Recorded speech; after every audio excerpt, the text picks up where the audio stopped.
Plante-toi, réessaye, plante-toi, réessaye, réussis. C'est dur de résister à ton entourage qui essaye de te dire non, ne le fais pas. Pourquoi? Parce que comme je t'ai dit la dernière fois, eux, ils te conseillent avec l'amour.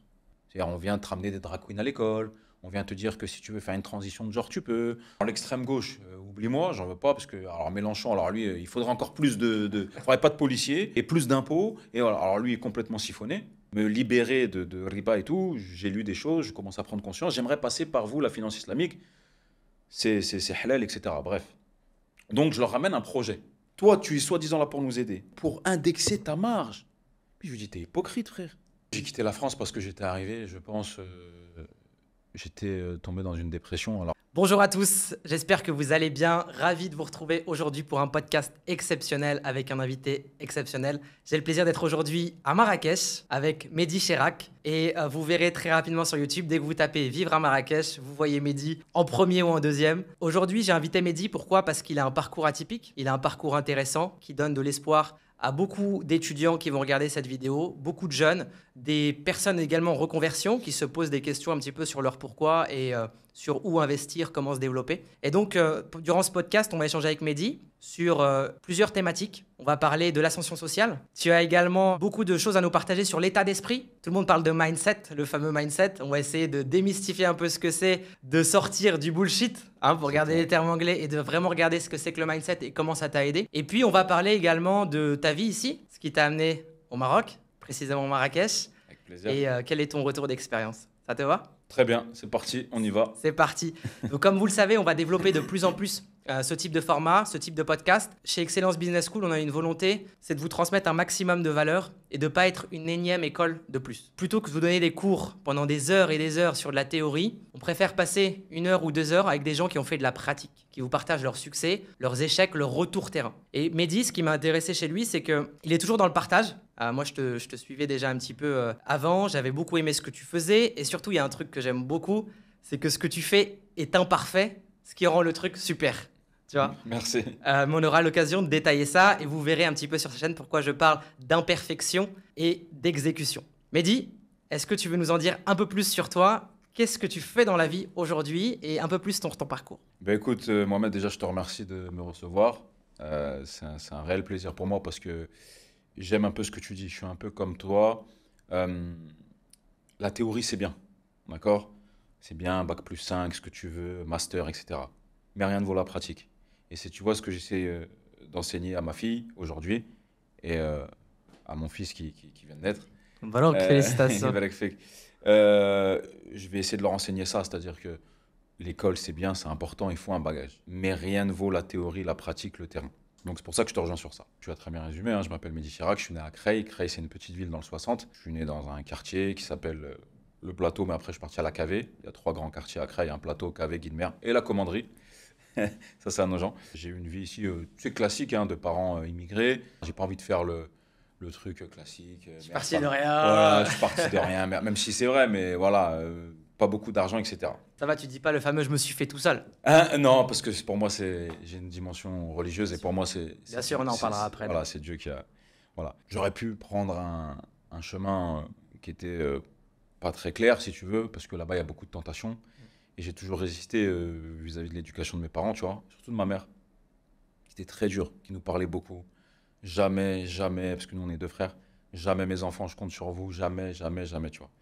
Et donc, j'aurais pu, hein, parce que c'était facile, cette tentation, et voilà, j'ai trouvé la SNCF. Et ce qui m'a permis, du coup, de me développer dans l'immobilier, parce que la SNCF, quoi qu'on en dise, quand je suis rentré dedans, c'était une boîte très réputée, très, très réputée. Bon, après, moi, j'ai du mal avec le salariat, si tu veux, on pourra en parler. J'ai du mal avec quelqu'un qui me dit lève-toi à 4h30, sauf si c'est pour faire la prière, mais tu vois.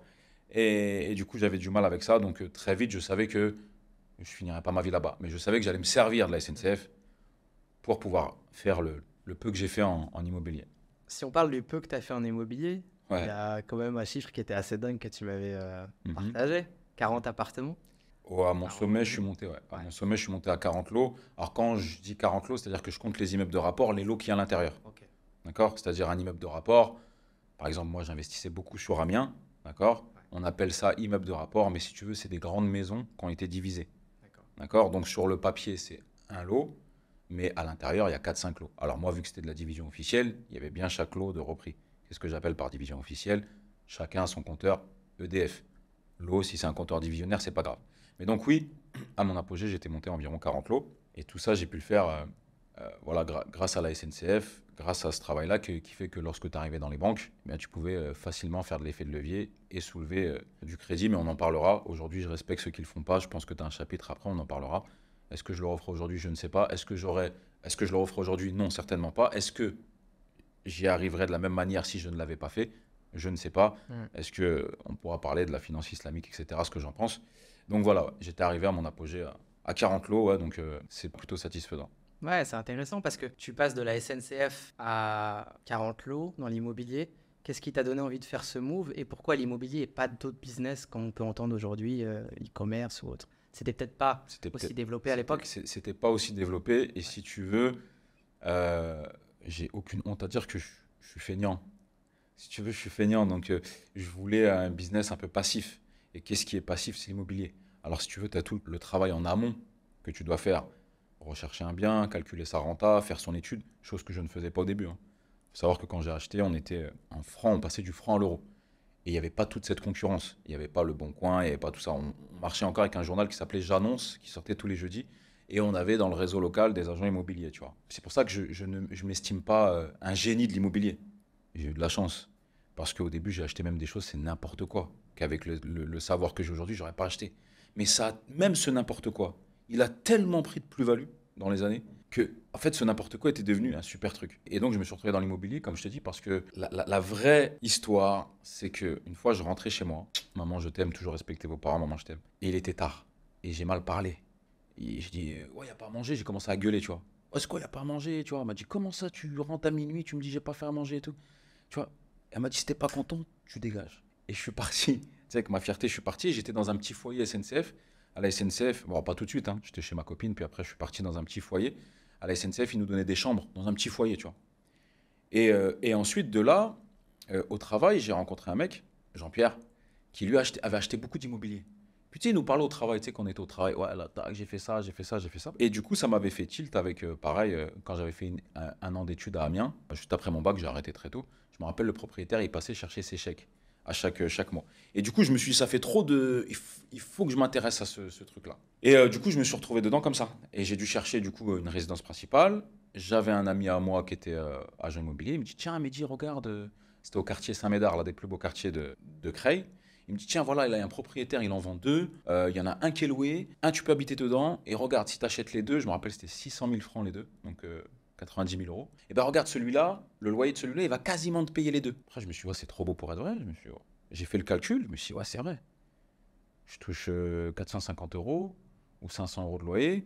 J'en ai pour je sais plus combien de crédit. Et j'avais quasiment 100 euros à rajouter. Je dis, ouais, je me loge quasiment gratuit. Et donc, j'ai acheté les deux. Grâce à la SNCF, quand j'arrive en banque. Voilà.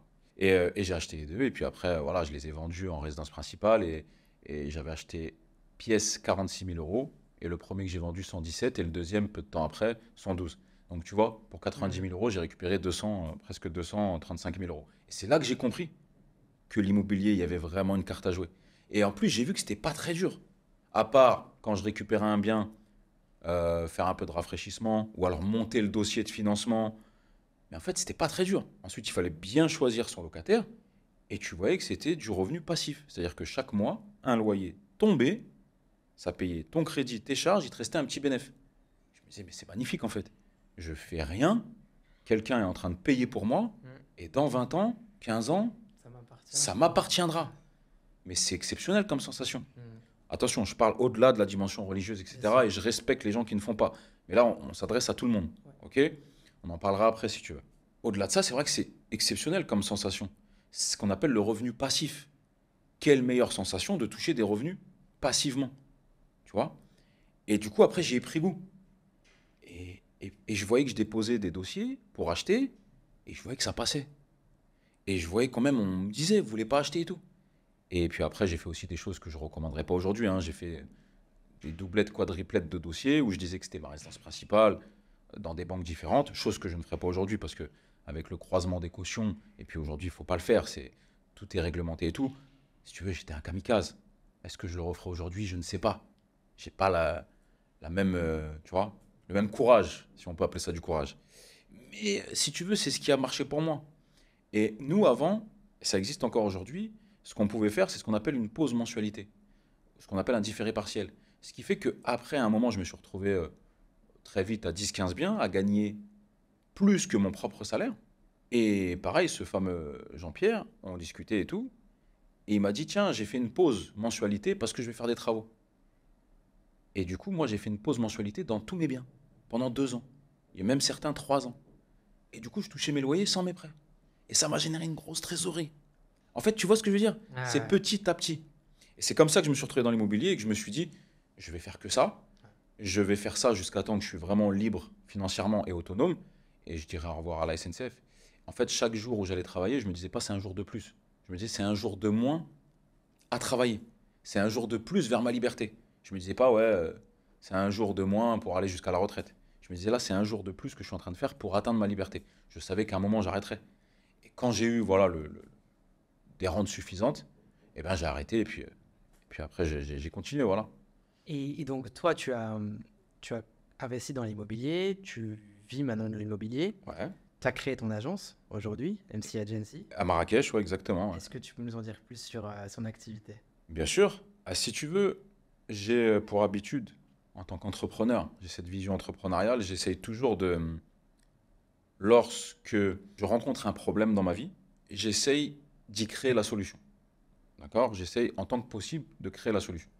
Quelle est la problématique quand je suis venu à Marrakech? J'étais tout seul, les agents immobiliers sont très bien, il n'y a aucun problème. Mais si tu veux, dans le discours, il n'y en a aucun qui me parlait. C'est-à-dire que quand je dis A, c'est A, B, c'est B. Je veux pas qu'on soit flou. Si tu me dis t'es kilomètre 5 route de l'Orica, je suis pas kilomètre 18. Si tu me dis je suis à Guilise, je suis pas à Marjane. Voilà. Donc peut-être que c'était dans les mœurs, etc., que ça convient très bien. Moi, ça ne me convenait pas. Autre chose, j'avais une très forte demande de mes followers, de mes auditeurs, pour investir au Maroc. Ce qui leur manquait, si tu veux, c'était le tremplin. J'ai donc décidé ici d'être leurs yeux et leurs oreilles. Et j'ai commencé à leur montrer ma vie ici. Toujours pareil, d'investisseur immobilier. Je suis arrivé avec un sac à dos, c'est Covid, etc. Et j'ai investi tout de suite dans l'immobilier. Alors j'ai sondé un peu le marché, et j'ai sondé certains secteurs, je me suis renseigné, et aujourd'hui, où j'ai acheté, eh ben, ça a pris beaucoup de valeur. Bon, il y en a que certains que j'ai vendus. Et donc je leur ai montré ça, si tu veux. Je leur ai montré que je faisais, etc. C'est très important de montrer que tu fais. C'est bien beau le discours, mais montrer que tu fais, c'est important. Et donc j'ai montré. Et de là, j'ai commencé à avoir une certaine légitimité et une certaine demande. Mais dit, on veut acheter, mais franchement, on veut passer par toi parce qu'on sait que là-bas, toi, c'est carré quand tu nous parles A, A, B, B, tu vois ce que je veux dire? Tu as un Hmm. discours, tu nous parles comme nous. Et puis, c'est aussi des gens qui me suivaient certainement depuis longtemps. Ils ont vu la chose naître. Hmm. Et puis, du coup, de fil en aiguille, j'ai dit, bon, ben, je vais vous créer la solution. Il est vrai que moi, si demain, j'avais dû aller habiter à Bali, au Japon ou autre, j'aurais aimé avoir, je ne vais pas dire un mec comme moi, ça fait le mec qui se la raconte. J'aurais aimé avoir un mec qui me ressemble, sur qui je peux m'appuyer. C'est-à-dire qu'il est là-bas, ils sont joignables, des fois pas à la minute, mais Shaima, elle est joignable. Ils me rassurent, si je fais un investissement, ils connaissent, et de temps en temps, je reçois des vidéos de mon investissement, donc ça m'évite de prendre un billet, ça me rassure. Donc j'aurais aimé. Et du coup, c'est pour ça que j'ai créé ça. Donc j'ai dit à Shaima, ma directrice, accessoirement qui est la femme de mon frère, et à mon frère, écoutez, on va se faire un petit truc, on va faire une petite agence, vous allez gérer, je vais, alors c'est moi qui garde le contrôle, on se fait des réunions chaque semaine, je vous donne des process à suivre, et voilà, on y va quoi. Et donc on a lancé MC Agency à Marrakech, que du bonheur, tu sais, on n'est pas trop dans le volume, Ouais. on n'est pas dans le volume. Ça aussi, c'est deux stratégies Ouais. différentes. Soit on est dans le volume, et forcément, on réduit la qualité de travail, Hmm. soit on est dans peu de quantité, entre guillemets, quoi qu'on en fait quand même, hein, c'est pour ça qu'on a recruté, mais toujours qualitatif. Nous, ce qu'on veut, c'est garder ce contact. Encore une fois, je t'ai dit, on ne peut pas répondre à la minute, hein, ou alors on ne peut pas répondre à 1 heure du matin. Mais voilà, dans la journée, tu arrives à avoir un contact, tu arrives à être rassuré, parce que moi, j'étais tellement stressé, et je voulais pour vous enlever cette partie stress. Voilà, donc c'est pour ça qu'on a fait ça, et aujourd'hui, grâce à Dieu, alhamdoulilah, comme on dit, ça marche bien. Ouais. Ça marche bien. C'est intéressant que tu parles de volume chez Excellence Business School. On recrute très peu d'étudiants parce qu'en fait, on veut pas des classes de 50, 60, 70. Ça marche pas. Et d'ailleurs, sur la vidéo qu'on a mis sur le site, on s'inspire beaucoup de la Casa des Papel.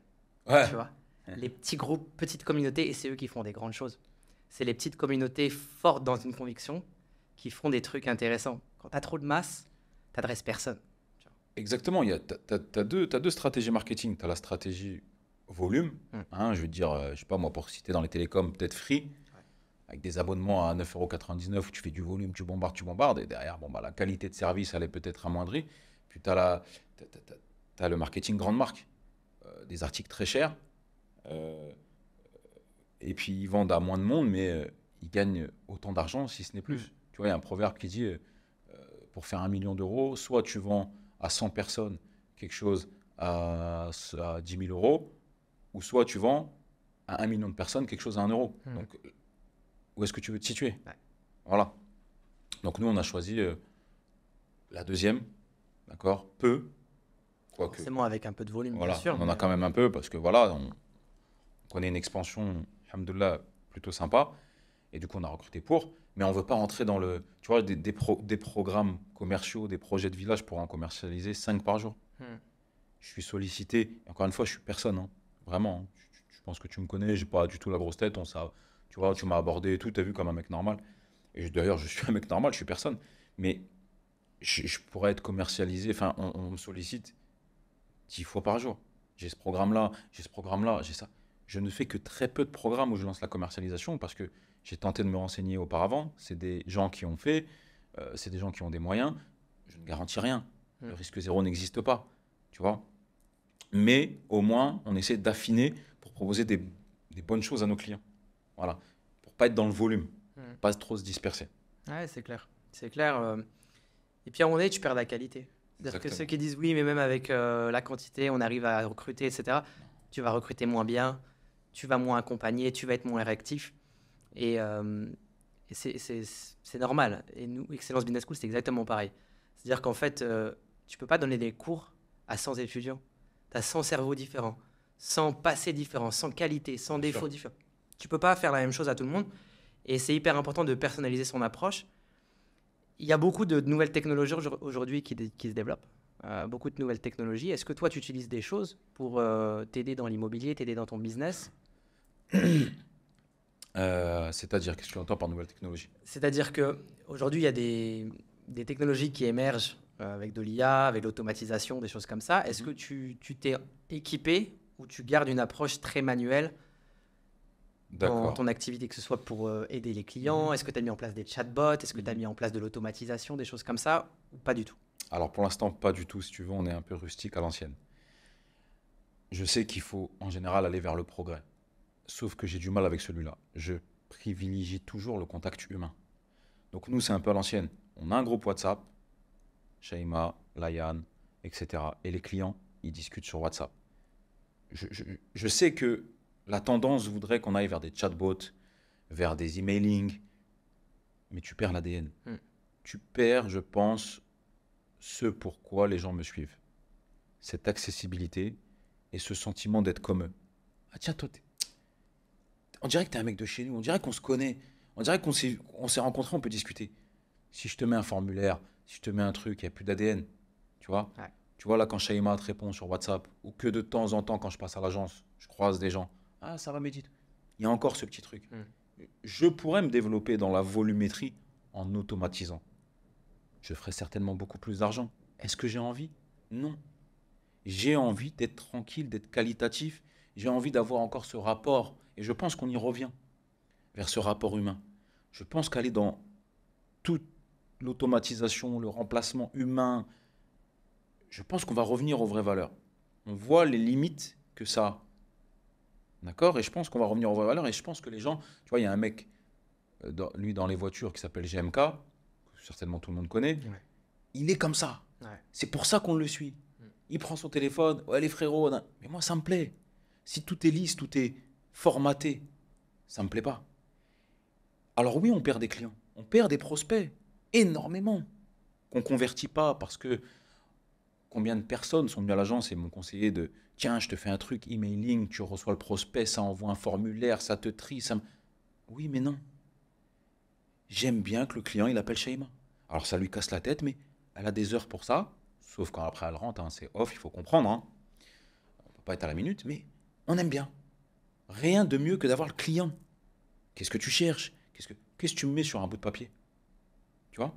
Et c'est ce que je conseille aussi, c'est un autre sujet, mais par rapport à la banque. Pourquoi je conseille des banques mutualistes, des banques avec une délégation d'agence, type Crédit Mutuel, type CIC? Parce que c'est des gens, à contrario de la BNP par exemple, où quand tu vas chez eux, tu as un projet immobilier, tu as quelqu'un en face de toi. Et c'est remonté au directeur, qui lui a une délégation d'agence, qui peut lui accorder même le prêt. En fait, tu as quelqu'un, tu as de l'humain. À la BNP, je ne sais pas si ça a changé, le conseiller, il met ça dans un tableur Excel, ça part au service qui s'occupe de ça. Est-ce que les cases sont sorties vert ou rouge? Si ça sort rouge, une moyenne supérieure, c'est refusé. Sans même avoir écouté. Peut-être que dedans, je voulais créer un lot supplémentaire. Peut-être que j'attends un héritage. Peut-être que je suis hyper motivé. Peut-être il n'y a pas cette dimension humaine. C'est pour ça que j'ai, après, plus travaillé avec la BNP. Parce que c'est arrivé, oui, le conseiller est rentré dans des cases, ça part à un service extérieur, c'est eux qui valident. Je suis en train de parler avec toi. C'est toi qui écoutes l'ADN de mon projet. Tu vois? C'est ce que j'aime au Crédit Mutuel. C'est que même sur le papier, si parfois c'était pas tout rose, lorsque j'expliquais que là j'allais créer un lot, j'allais faire un lot arrière, et puis là j'allais... Et finalement, je mettais une nouvelle rentabilité sur la table, et puis tu joues le jeu et tu as une partie confiance, ils te suivent la première fois, tout se passe bien, tu crées une relation, tu crées le réseau. Et je suis pour ça. Je déteste aujourd'hui tout ce qui est automatisé. Et je pense qu'on va revenir à la relation humaine, et il faut. Voilà, donc je me suis éparpillé comme d'hab. Si tu me suis un petit peu, tu sais que je pars dans tous les sens. Heureusement que j'ai pas mon tableau. Mais voilà, tout ça pour dire que je ne me suis pas automatisé dans l'agence et on est encore rustique. Okay. On va s'automatiser sur certaines choses. Les réseaux, les réels, on sait que c'est ça qui marche. Tu vois, là, peut-être qu'on fera des... Tu m'as dit que tu allais m'envoyer des séquences de réels sous-titrés, etc. pour qu'on market dessus. Je suis d'accord avec ça. C'est normal. Si aujourd'hui, vous ne faites pas les réseaux, moi, je ne suis pas un mec des réseaux. Je m'y suis retrouvé dedans un peu par hasard parce que je voyais des choses sur l'immobilier en France. Je suis devenu rentier en 6 mois. Jade, 22 ans, 14 immeubles en 1 mois et demi. J'ai câblé. J'ai dit, c'est pas possible. Je commence à en avoir marre d'entendre ça tous les jours. Ils sont en train de rentrer dans la tête des gens. Donc j'étais le premier à faire ça. Pas sur l'immobilier, hein, mais le premier à monter les titres de propriété, à dire que c'était faux, à dire que les interviews BFM Business, c'est payé, à dire, dites-leur de montrer leur titre de propriété. Du coup, ça en a été un plein. Parce que forcément, ils n'avaient pas de titre de propriété. Hein. Et du coup, donc voilà. Mais sinon, je ne suis pas un mec des réseaux. Mais aujourd'hui, je suis conscient que sans les réseaux, si tu veux, avec les réseaux, ta zone de chalandise, elle est internationale. J'ai des gens du Canada, j'ai des gens de New York, des francophones qui nous contactent. Si je n'avais pas les réseaux, ma zone de chalandise, ça fait quoi? 50, 100 km? Quand tu es juste en organique, pour faire 100 km, déjà, faut que tu sois réputé, tu vois. Donc, quand tu as les réseaux, et je vous le dis, faites les réseaux. Malheureusement, on ne peut pas s'en passer aujourd'hui. C'est comme si je te dis en 99, 2000, je ne te donne pas de portable. Tu ne peux pas t'en passer. Il faut aujourd'hui, quand tu as un business, avoir les réseaux et avoir une solution qui fait gagner du temps aux gens. Je pense que c'est le modèle qui te fait marcher. Donc il faut les réseaux, il faut les réseaux. Donc j'essaye, j'ai encore du chemin à faire avec les réels, avec etc. Je pense qu'on va s'améliorer. Mais comme on dit, alhamdoulilah, je suis content de nous. Je suis déjà très content de ce qu'on a, grâce à Dieu. Voilà, pour répondre à ta question. Ouais, mais ça répond. Et en fait, c'est aussi un message qu'on partage, c'est qu'aujourd'hui, les gens n'ont plus de nuances. C'est soit tu es anti-technologie, soit tu veux tout automatiser, tu veux mettre de l'IA, du chat GPT partout, du machin, et tu perds ce côté humain. Et en fait, la réalité, c'est qu'il y a des outils qui existent, des technologies. Elles sont là pour nous aider. Et quand tu as besoin, tu les utilises. Eh oui. Mais tu vas pas t'inventer des besoins, des scénarios d'automatisation, parce qu'après, plus tu mets de barrières et d'étapes, plus tu complexifies. Ce fameux formulaire que tu vas créer, qui va t'automatiser les trucs, à la fin, tu passes autant de temps à le mettre en place que d'avoir la personne au téléphone qui va te dire oui ou non, tu vas avoir une next step, tu vas avoir un sourire ou pas, mais au moins, tu es fixé. Et c'est pareil en prospection. Ils envoient tous des emails, là c'est la mode, on envoie des emails automatiques, mais quand est-ce que tu appelles vraiment quelqu'un et tu entends sa voix? Tu vois, les gens sont tellement stressés d'avoir le refus, machin. Moi, je vais envoyer un mail. Non, appelle-le, parle-lui, tu vas savoir. Et ça nous fait une bonne transition sur le fait de se confronter au marché très vite. Tu vois, on a toujours envie d'avoir la perfection, de mettre en place des outils. Il faut que je fasse un beau logo, il faut que je fasse un bon design. Tout à l'heure, j'avais dit que ce que j'aimais chez toi, c'est que tu faisais beaucoup de vidéos imparfaites. Et je pense que tu vois très bien de quoi je parle. Bien sûr. Quand vous regardez les vidéos de Mehdi, et je vous invite à aller voir, hein, Mehdi Chirac sur YouTube, Mehdi, 90% de ses vidéos, c'est téléphone, même pas de perche, téléphone à la main, et il parle, et il raconte tout. Pas de stabilisateur. Pas de stabilisateur, rien, Ouais, la voiture, le machin, et il y va. Et ça, en fait, c'est un bon modèle d'exécution. Plutôt que d'être dans la théorie, la perfection, la volonté d'avoir tout bien carré, Mehdi, il se dit, en fait, j'ai envie de partager un truc, j'y vais. Est-ce que tu peux nous en dire plus sur cette vision-là? Et la différence entre cette vision d'exécution rapide et cette volonté de bien faire, quitte à être plus lent. Si tu veux, de base, j'ai envie de kiffer. Ouais. J'ai envie de kiffer et de faire partager. Je t'ai dit, j'en ai pas fait mon travail. J'ai envie de kiffer, donc qui dit kiff, faut que ça me plaise. Et qu'est-ce qui me plaît? Prendre mon téléphone. Que ça bouge, ok, c'est la vraie vie. Si je te mets des drones, je te mets des trucs hyper lisses, je te montre des restos à 5000 balles, la note, c'est pas mon truc. Moi, ma cible, c'est les gens qui veulent venir ici. Je veux leur montrer la vraie vie. Et deuxièmement, il faut pas que ça me prenne la tête. Si ça commence à me prendre la tête, je vais lâcher l'affaire. Donc, je fais ce qui me plaît. Et ce qui me plaît, c'est pas parfait. Mais si j'avais attendu d'être parfait, j'aurais même pas commencé encore aujourd'hui. Tu peux toujours te dire, il manque ça, il manque ça, il manque ça, il manque ça. Demain, tu peux être quasi, non, il manque ça. Non, là, je suis... En fait, tu rentres dans des OS. Tu vois, tu rentres dans des voies intérieures où tu sais plus, et tu fais rien. Fais, commence pas parfait. Tu vas avoir le retour des gens qui vont faire que tu vas t'améliorer. C'est grâce à vos retours que je me suis amélioré. C'est grâce à vos retours que je sais ce qui vous plaît. Les vlogs, comme tu as dit, quand je monte dans ma voiture, quand on entend la porte claquer, que ça bouge. C'est ça qui vous plaît. Vous avez l'impression d'être à côté de moi. Et moi, c'est ça qui me plaît. Donc, pourquoi tu veux que je... En fait, ce qui m'énerve, et encore, je vais revenir à la SNCF, c'est que ce qui m'horripilait quand j'étais là-bas, c'est que on avait trouvé une bonne formule, tout allait bien. D'accord? Moi, j'étais contrôleur et tout allait bien. Et bien, tous les 6 mois, il fallait qu'il change. Parce qu'il y avait un nouveau mec qui venait, bac+8, et il fallait qu'il fasse voir qu'il était là. Donc là, la procédure, elle va changer.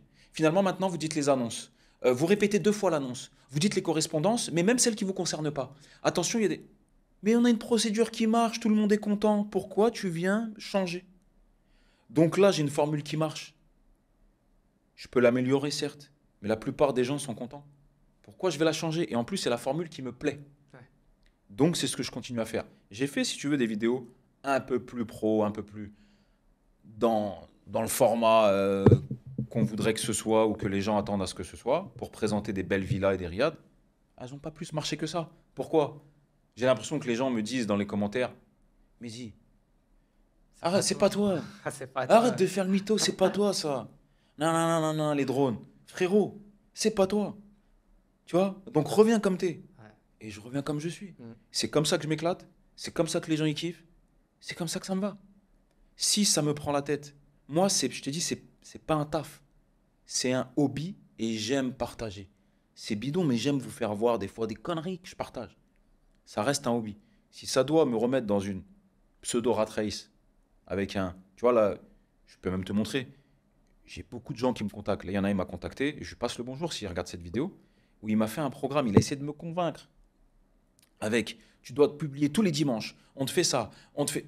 En fait, à peine j'ai lu son programme, je me sentais pas bien. Ça me mettait une pression. Je publie quand je veux, à l'heure que je veux. Régulier ou pas régulier. Ça marche pas. Tant pis, j'ai pas besoin de ça pour vivre et je fais pas ça pour vivre. C'est un kiff. Et un kiff, il doit rester non handicapant. Voilà. Donc c'est pour ça que je fais ça comme ça. Donc c'est pas parfait, mais mieux vaut se lancer qu'attendre la perfection. Ouais, donc là, on a un très bon conseil pour ceux qui veulent lancer une boutique e-commerce, une activité parallèle, peu importe. Faites-le en fait. Faites-le et vous allez apprendre. Et peut-être que le début du projet, aura rien à voir avec la fin. Des fois, tu démarres sur un truc, tu itères, tu atterris sur autre chose. Combien de fois? Ça t'est déjà arrivé? Bien sûr, mais bien sûr. Et si tu reprends par exemple mes formations en ligne que je faisais dans l'immobilier en France, c'était pas parfait au début. Et on s'est beaucoup amélioré avec Manu. Et on a fait beaucoup de mises à jour, etc. Ma chaîne YouTube, au début, tu regardes mes vidéos, elles étaient en vertical. Je donnais un conseil par jour en immobilier un conseil gratuit par jour en immobilier. Donc chaque jour, je prenais un truc, je donnais un conseil. Donc là, aujourd'hui, on va parler de LMNP, on va parler de démembrement. Attention si vous faites ça. Là, je serai vous, attention à l'assurance. Un conseil par jour, tu vois. Comme ça, en vertical. Et, et puis de petit à petit, voilà, je suis passé en horizontal quand même, c'est l'évolution. La nouvelle technologie de Je Mehdi. suis passé en horizontal. Pardon. Et j'ai acheté des micros. Ah, Des bien. micros Rode. Bluetooth. Beau gosse. Pourquoi? Parce que facilité Tranquille. d'utilisation. Ah ouais, ouais. Tac, tac, ça se Ah. connecte. Et je suis quelqu'un de très stressé, tu vois. Si j'arrive pas, tu vois, S'il y a 2-3 trucs en plus. ça Ouais, me gonfle. ouais, Tu vois, des ouais. fois, alors c'est encore moi qui fais mon montage, hein, très rustique. Ah oui, j'ai Mais vu, parfois, j'ai vu. les transitions sont mal faites. Et puis parfois, l'ordinateur, il chauffe, alors que c'est un MacBook Air. Il chauffe ou il a plus de trucs. Bah, je panique et du coup, tu vois, je laisse tomber. Donc c'est pour ça qu'il faut que ça reste gagnant-gagnant. Ouais. Du kiff. Et vous et moi, ça me stresse pas. Tu vois. Mais de manière générale, il faut viser les business simples. En fait, la simplicité, c'est Oscar Wilde qui disait ça. La simplicité et la sophistication suprême. Ça, c'est facile de te mettre 15 000 micros, 15 000 trucs et tout. À un moment donné, le plus important, c'est la valeur que tu vas partager. Ça, se cacher derrière les artifices de la technologie, de machin, c'est juste un moyen de ne pas se lancer, une excuse de plus. Exactement, c'est une excuse. Et puis au-delà de ça aussi, il y a des signes franchement qui sont trompeurs, les amis. Il faut pas voir celui qui a la plus grosse communauté. Déjà, il y a des gens, la moitié de la communauté est fausse, est achetée. L'autre moitié qui reste ne convertit pas. Mm. C'est-à-dire que tu vas me dire aujourd'hui, moi, j'ai pas beaucoup d'abonnés sur YouTube, je sais pas, 75, 80 000. C'est peu. Mais par exemple, pourquoi les annonceurs de ma chaîne me payent bien? Les vidéos, les annonces, les pubs. Parce qu'ils savent que ma communauté est vraie. Et quand tu as une communauté de 80 000 potentiels investisseurs immobiliers, avec une communauté de 6 millions de potentiels acheteurs de rouge à lèvres, c'est pas de la misogynie, hein. Trouve un autre exemple. Ouais. Acheteurs de peigne pour les cheveux, hommes. Attention, Euh, 2024, ça peut être très dangereux. Voilà, vous m'avez compris. Bien sûr. Et ben c'est pas la même Ouais. puissance. Et un annonceur, il va payer plus une communauté qui a un ticket d'entrée de 50 000 euros, un ticket d'entrée de 1,50 €. Voilà, tu vois, c'est là où je voulais en venir, c'est que, voilà, il faut pas, c'est pas très représentatif. Mm. On en revient encore à la notion de quantité et de qualité. Tu as beau avoir 1 million de followers, si tu as 800 000 fakes et 200 000 personnes qui sont hors cible. Exactement. Ouais. Voilà, et j'en reviens à ce que tu disais aussi sur, aujourd'hui, moi, si tu veux, le modèle que je pense pour, même si tes élèves, ils veulent, vraiment, ce que je pense qui match, comme tu as dit, c'est faire un business qui reste dans la simplicité, entre guillemets, hein, bien évidemment, avec des services et tout. Mais surtout, c'est faire gagner du temps aux gens. À chaque fois que je monte un business, je me dis, est-ce que je fais gagner du temps aux gens? C'est un exemple que je reprends souvent. Mais si demain, Mohamed, toi, tu me proposes la solution de, je sais pas si tu regardais Dragon Ball Z, Ouais. de me télétransporter, d'arriver à Dubaï, d'arriver au Japon, d'arriver, et que tu vends cette solution à vie, c'est-à-dire tu me la vends à vie, je suis prêt à te l'acheter. 200, 300, 400 000 euros. Je te dis une bêtise parce que je ferai une étude sur ce que je voyage par an et puis je verrai si c'est rentable ou Bien pas. sûr. Mais tu m'as compris. Ouais. C'est-à-dire que tu deviendrais milliardaire fois billiard. Parce que tu ferais gagner du temps aux gens. Regarde Amazon, regarde Airbnb, regarde Uber. À ma petite échelle, je fais gagner du temps aux gens.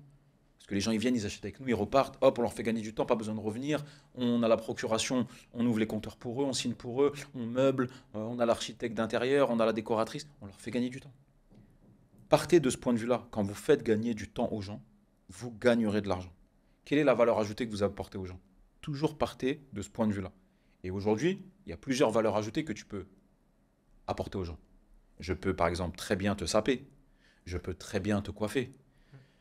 Je peux très bien plein de choses. Mais si j'arrive à t'apporter, je te fais gagner beaucoup de temps, j'y vais. Parce qu'aujourd'hui, c'est celle-là qui marche. Faites gagner du temps aux gens. Les gens n'ont plus le temps, malheureusement. Et donc, il y a un créneau à prendre. Tu leur synthétises, tu leur automatises, tu leur fais gagner du temps, tu vas gagner de l'argent. Ouais, le temps aujourd'hui est précieux, c'est une denrée rare. Exactement. Tout le monde cherche à gagner du temps. Et ce qui est curieux, c'est qu'on parlait des nouvelles technologies. On est censé aller plus vite. Pourtant, on n'a pas le temps.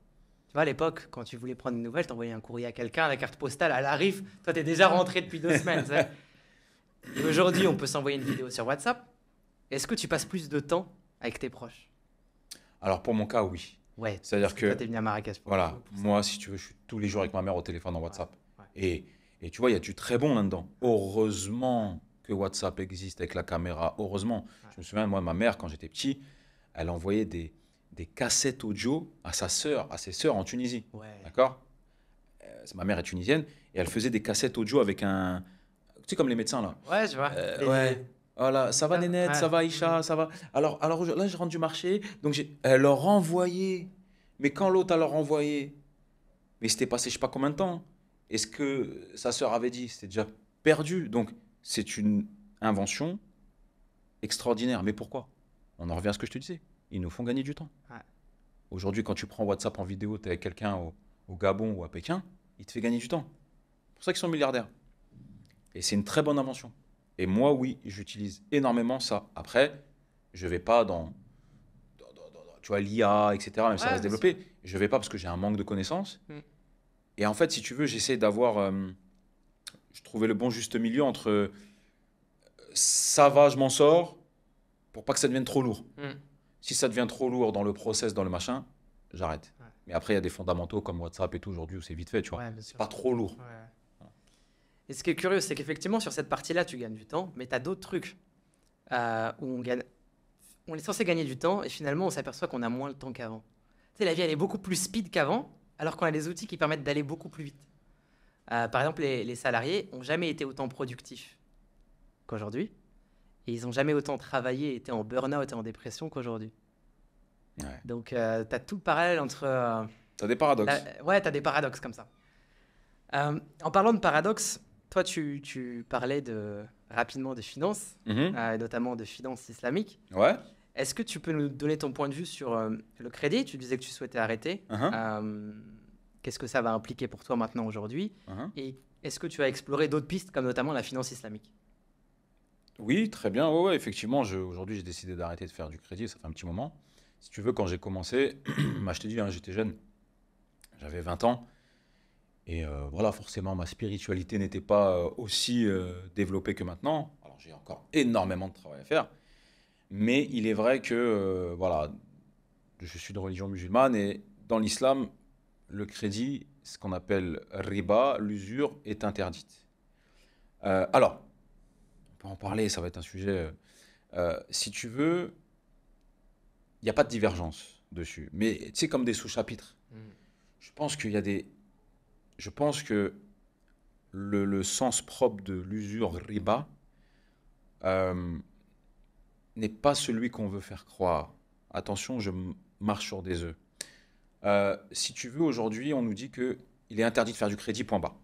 D'accord? Que dans l'islam, dans la religion, c'est interdit de faire du crédit, point bas. Très bien, je suis dans le doute, je ne fais pas.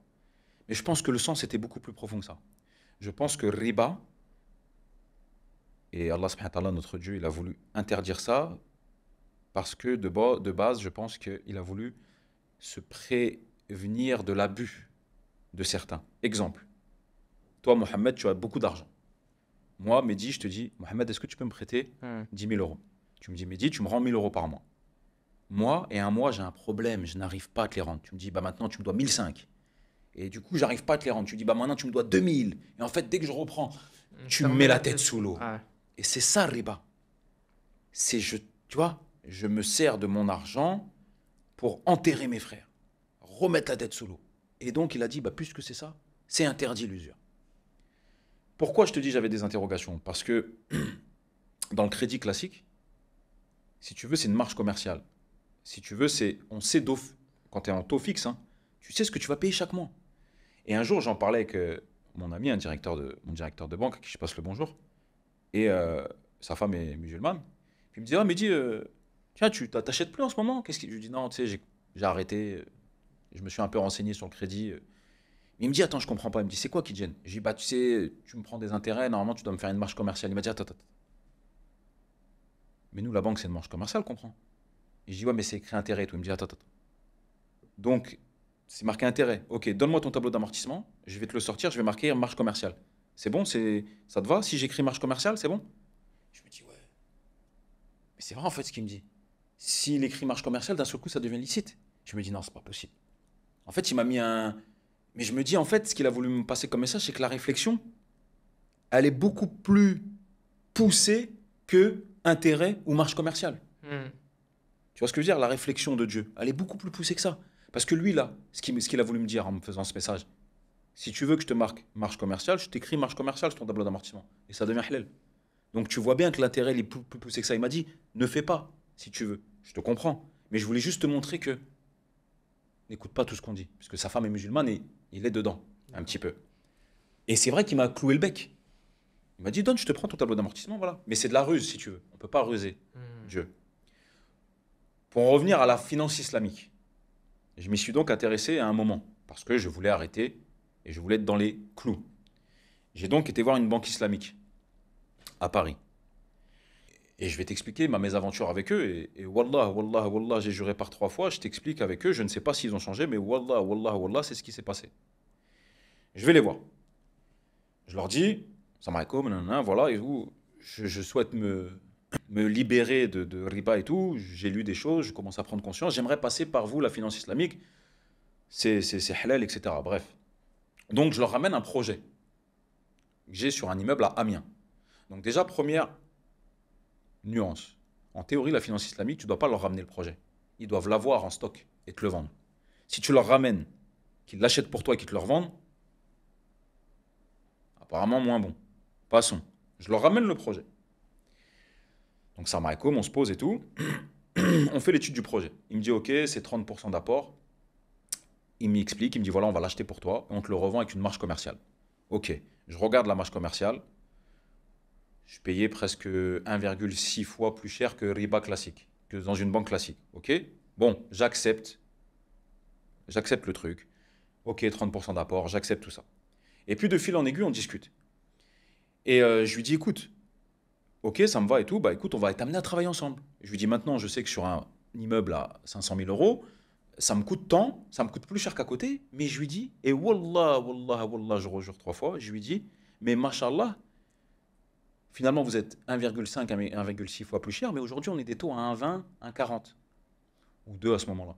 Je lui dis, le jour où on va remonter à 5, je lui dis, machallah, vous serez moins cher qu'une banque classique traditionnelle qui fait riba. Je lui dis, machallah, c'est bien.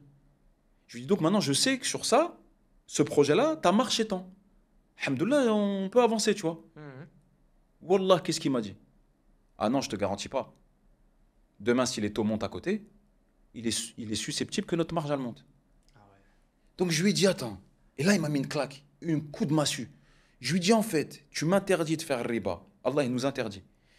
Toi, tu es soi-disant là pour nous aider. Mais tu regardes ce que fait riba, les banques traditionnelles, pour indexer ta marge. Puis je lui ai dit, t'es hypocrite, frère. Mais voilà, t'es un hypocrite. Ça a même monté dans le bureau. Il me dit, non, quand il me sort des hadiths et tout. Je lui dis, regarde ce que tu me dis. Normalement, tu veux pas qu'on fasse. Tu es pour la communauté. Tu t'en fous de ce qu'il fait Pierre-Paul Jacques. Tu le regardes même pas. Tu me dis, Mehdi, quand tu me ramènes un produit à 500 000 euros, ma marche est tant avec 30% d'apport sur 20 ans. C'est tant. Elle bouge pas. Elle bouge un petit peu parce que peut-être des trucs. Mais elle bouge pas par rapport. Tu jettes un coup d'œil ce que fait le voisin. Il est repassé ses taux à 5. Ça veut dire, moi, ma marge, elle peut monter. Mais c'est hypocrite, frère. Tu vois ce que je veux dire? Je lui ai dit, t'es un hypocrite. Donc ça a monté dans le truc et je lui ai dit, si je préfère désobéir, enfin, si je dois désobéir, je désobéis. Direct. Voilà, direct, mais pas, je ruse pas. Ah. Tu vois? Voilà mon avis sur la finance islamique. Je ne sais pas si ça a changé. Je ne sais pas, parce que c'est vieux. Hein. C'est vieux. Ça a un certain temps. Je ne sais pas si ça a changé. Peut-être que oui. Je pense que c'est un bon moyen pour nous, les musulmans, de se développer. Puisque soyons francs. Si tu me poses la question aujourd'hui, est-ce que j'aurais réussi de la même façon si je n'avais jamais utilisé le crédit classique? Je te dis non. Sans l'effet de levier, je n'aurais jamais réussi à faire le peu que j'ai fait aujourd'hui. C'est une certitude. Est-ce que plus tard, dans l'au-delà, j'aurais préféré ne pas le faire? Certainement. Allah est pardonneur. Est-ce que j'aurais réussi? Je te dis non. C'est pas possible. Sans l'effet de levier, c'est avec le crédit qu'on s'enrichit, c'est avec la dette qu'on s'enrichit. La bonne dette. La bonne dette. Pas j'achète un RSQ3 sur 8 ans à 1000 balles par mois. La bonne dette. L'effet de levier, la dette où quelqu'un va te rembourser ton patrimoine, ton capital. Mais par contre, j'espère qu'on prend un bon chemin avec la finance islamique. Parce que s'ils arrivent à ne plus regarder le riba, à fixer un montant de marge commerciale par montant d'achat, et qu'on ne dépende plus de riba et qu'eux-mêmes ne fixent plus leur marge, wallah, ils vont récupérer 80% du marché du monde musulman. Ouais. Après, à voir où eux se financent. Je ne sais pas. Je pense que c'est... J'entends des choses. Où eux-mêmes vont chercher les fonds. Parce que si tu me finances, mais que tu vas chercher des fonds dans un mec qui te prête, qui lui s'est financé, ça revient au même. Ton modèle, il n'est pas bon. On est tous riba, tu vois. Donc, à voir eux où ils se financent. Mais vraiment, cette banque-là, et je ne sais pas, peut-être qu'elle a changé, je leur souhaite. Mais en tout cas, c'est pas la banque en elle-même, c'est ce mec-là. Il m'a déçu. Il m'a... Je ne suis plus jamais revenu vers la finance islamique. C'est lui qui m'en a écarté. Ouais, ça t'a déçu. Voilà. Forcément. Parce qu'il m'a dit, Ouais. ma marge Elle a risque de baissé. monter si demain les taux montent. Et ça m'a écarté définitivement du truc. Donc, mais s'ils arrivent à trouver le bon modèle économique, avec, sans regarder, à marquer, tu vois, à faire du bon marketing en disant, voilà, on ne regarde plus, ou on a la même marge commerciale, etc., je pense qu'ils vont vraiment aider la communauté. Et vraiment, parce que, si tu veux, d'accord, riba et tout, mais comment on fait pour acheter, nous, en France? J'ai mis un apport dans ma maison, un gros apport, j'ai eu un contrôle fiscal, alors que tout était justifié. En France, comment on fait? Est-ce que... Excuse-moi, hein, c'est une interrogation. Allah subhanahu wa ta'ala, comment dire, il est là pour nous faciliter. Mais comment on fait en France? Si on était dans nos pays d'origine, c'est simple. Souvent, tes parents, ils avaient un terrain, tu montes la dalle, puis petit à petit, le stah, etc. Mais comment on fait en France? C'est-à-dire, nous, on est condamné à être dans un HLM jusqu'à 90 ans, et puis le daron, quand il est à la retraite, il divise son salaire par deux, il peut plus payer, ou alors s'il y a un truc. Donc c'est ça qu'on nous... On peut pas nous acheter, on n'a pas le droit d'avoir une vision entrepreneur, on n'a pas le droit d'essayer de s'évaluer en niveau. Alors il y en a qui vont me dire, ouais, mais si tu t'évalues avec du haram, c'est pas la peine. Oui, mais trouvez-nous une solution. Je demande que ça, moi, de m'évaluer avec du halal. Mais ne me ruse pas. Si tu me trouves du halal qui me coûte moins cher que le haram, je t'applaudis, moi. Je t'applaudis, je te fais ta pub à la petite échelle que je suis. Vraiment. Mais en fait, tout ce que tu trouves de halal, c'est toujours plus cher que le haram. Où tu veux nous aider? Tu vois ce que je veux dire? Ouais, je vois ce que tu veux dire. Pour ceux qui sont pas musulmans, quand on parle de riba, en fait, c'est crédit avec intérêt, donc c'est l'équivalent de l'usure. Mhm. Le crédit est autorisé en islam. Si j'ai un crédit après de toi, je sais pas, de 100 000 euros et que À taux zéro. voilà, à taux zéro, c'est autorisé. Ce qui devient compliqué, c'est si demain tu me prêtes 100 000 et que tu me dis, bah, pour ces 100 000, ce sera 115 000. Voilà. La seule exception, c'est dans le contexte où Nécessité. voilà, tu es dans une nécessité, tu n'as pas d'autre moyen, et là, la nécessité lève l'interdiction. Maintenant, tout le débat, c'est est-ce qu'on est dans une nécessité? Exactement. C'est Est-ce ça tout le que débat. notre vie est en danger, etc. Voilà. Voilà, on va pas faire des fatwas. Voilà. Il y a une immense majorité, en tout cas, qui est claire là-dessus, comme tu l'as dit. J'aimerais t'évoquer C'est interdit. t'évoquer juste un cas et puis après on va passer. Tout le débat est là. Est-ce qu'on est dans une nécessité? Ouais. Quand je parle avec des potes à moi, ils me disent bah non, t'es pas dans une nécessité. Ouais. Pourquoi t'achètes une maison? Pourquoi t'as acheté ça? T'es pas. Tu peux te loger dans un HLM. Tu peux. Ok, on n'est jamais dans la nécessité si tu veux. On peut toujours voilà. Puis demain j'ai pas d'HLM. Ils vont me dire bah tu peux dormir sous un abribus avec je te fais un petit carport. Si tu veux, je suis jamais dans la nécessité. Ok. Comme tu as dit, je peux pas refaire une fatwa. Maintenant, moi, je m'interroge. Je m'interroge parce que j'ai un cas qui m'a marqué. J'avais un coiffeur dans mon quartier, un Tunisien. Je passe le salam, je ne sais pas s'il est toujours là. Et il était au foyer Sonacotra, à Creil.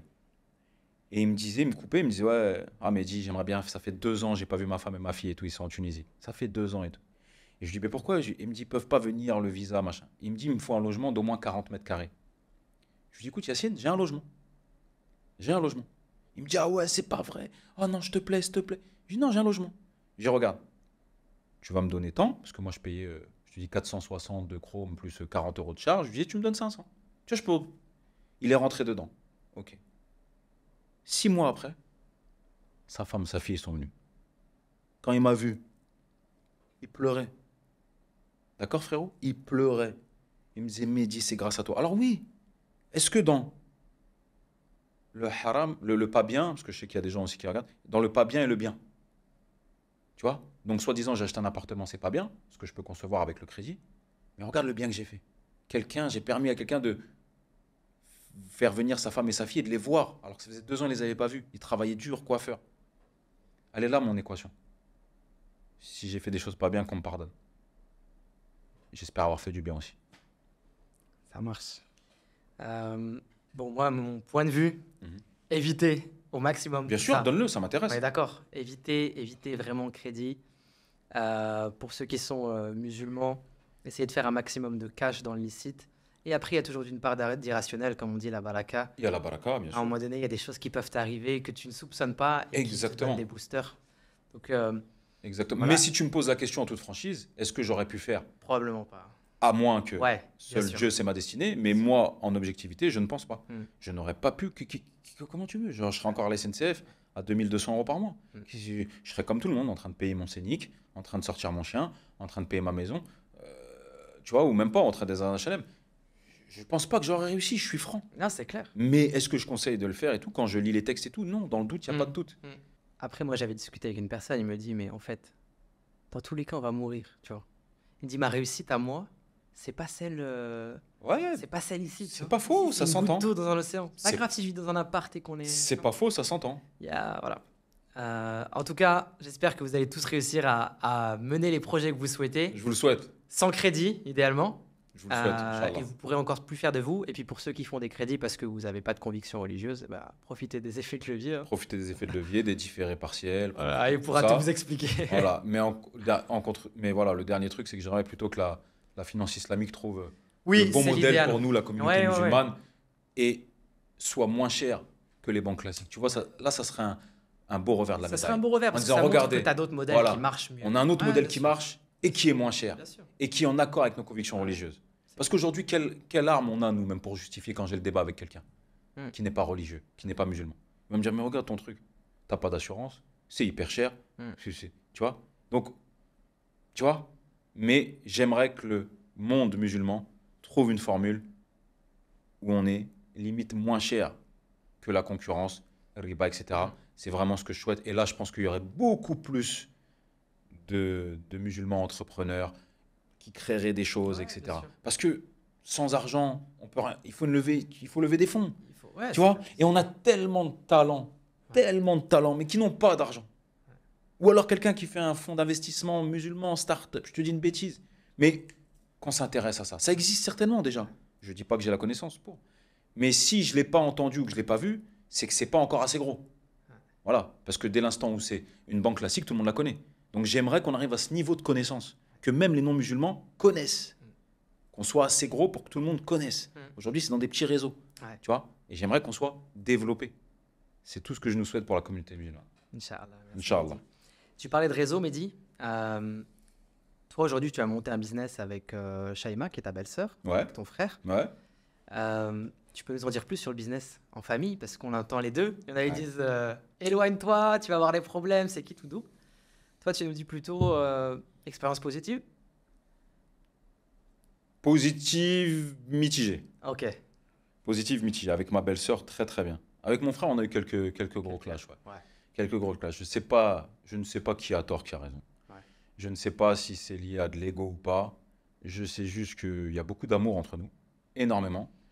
Mais tu sais, il y a un peu ce combat de coq. Ce combat. C'est le petit frère ou le grand frère? Le petit frère. Ok. Et effectivement, ça a été un moment très dur. Aujourd'hui, ça va mieux, mais ça a été un moment très très dur. On ne pouvait plus se parler. Je pouvais pas. Si tu veux, qu'on le veuille ou non, c'est moi qui ai fait. Si tu veux, 90% du chiffre d'affaires vient de mes réseaux, vient des gens qui veulent, tu vois.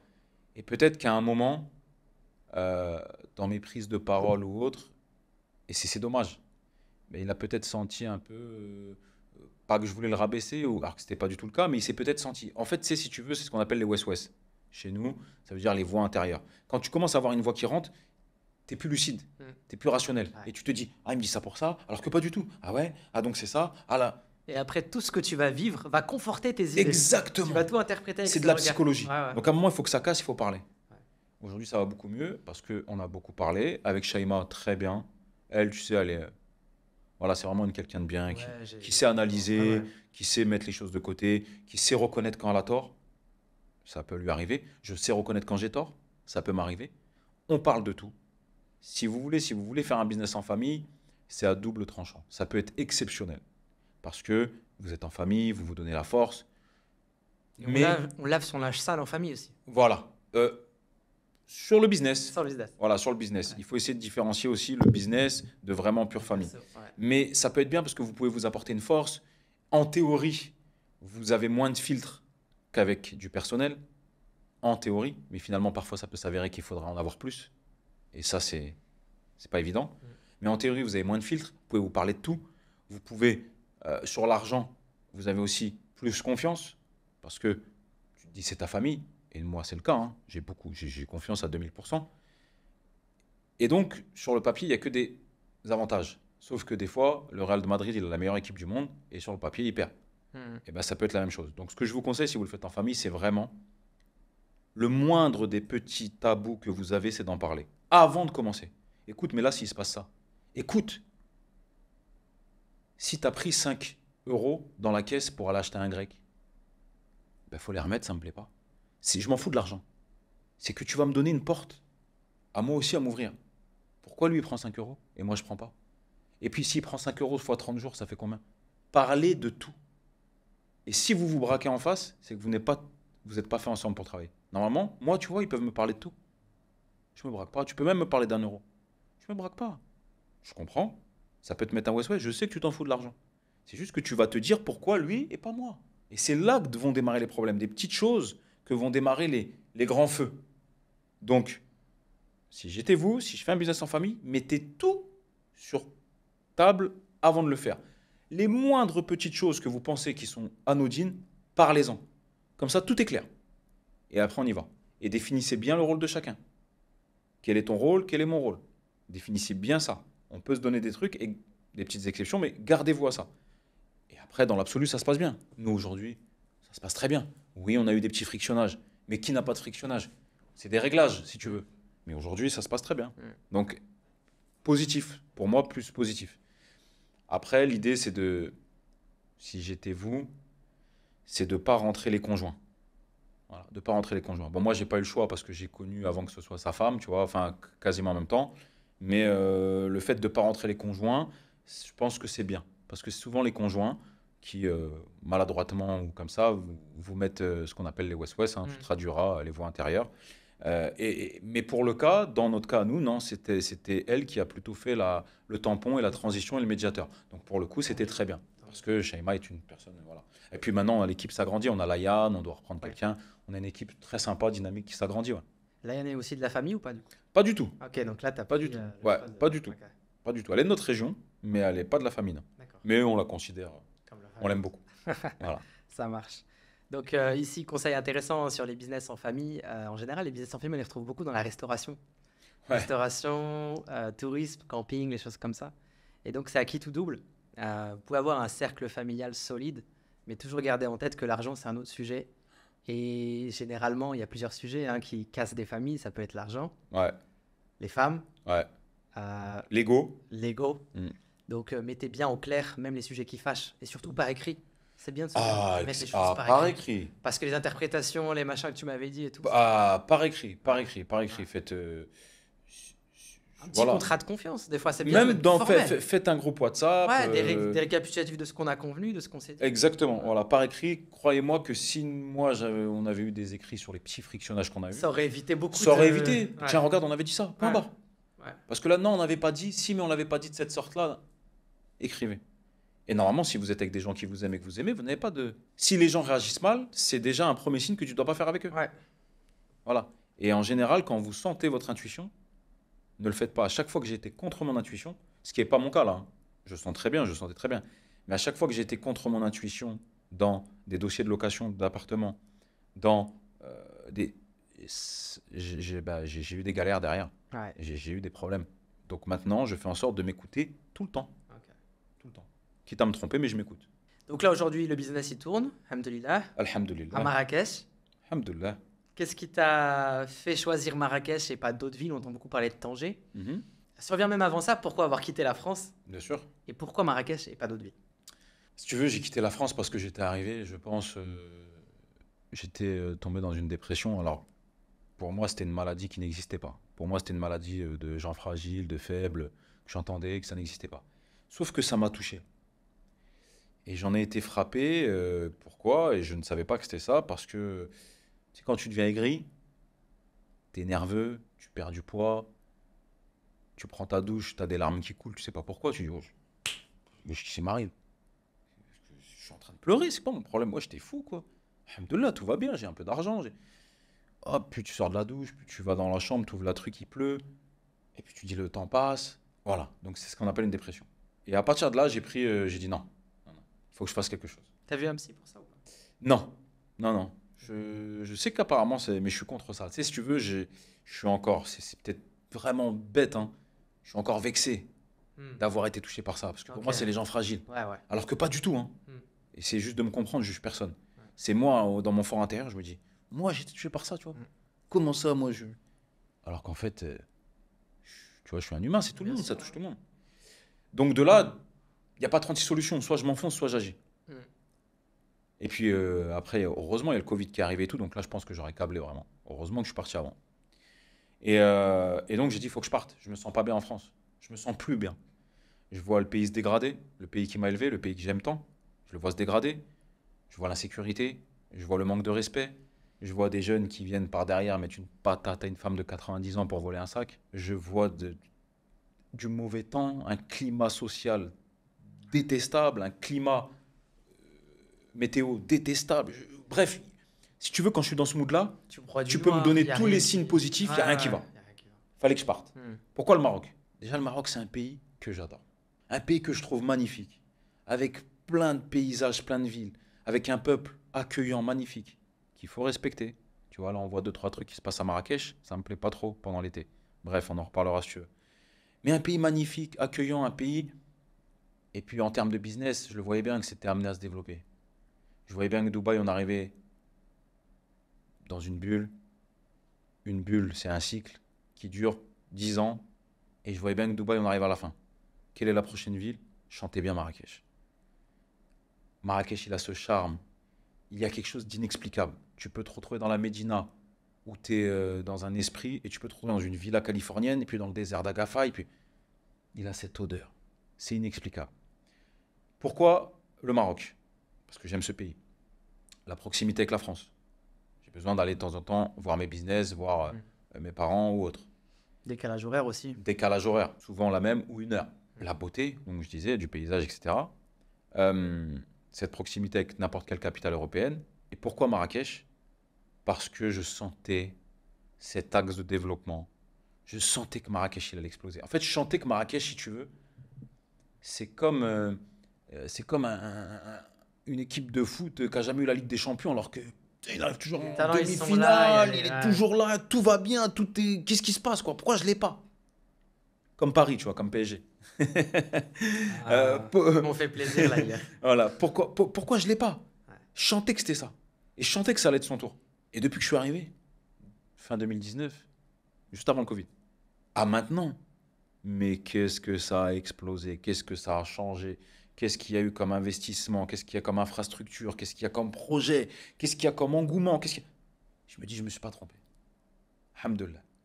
Et je voulais Marrakech. Pourquoi Marrakech par rapport à Tanger? Parce que tout le monde va me dire, ouais, Marrakech, il n'y a pas la mer. Certes, il n'y a pas la mer. Moi, je suis pas la team mer. Je suis plus team montagne. Par contre, tu as la vue sur l'Atlas. On dirait que tu à Courchevel, hein. Mais on a des piscines. On a voilà, des complexes.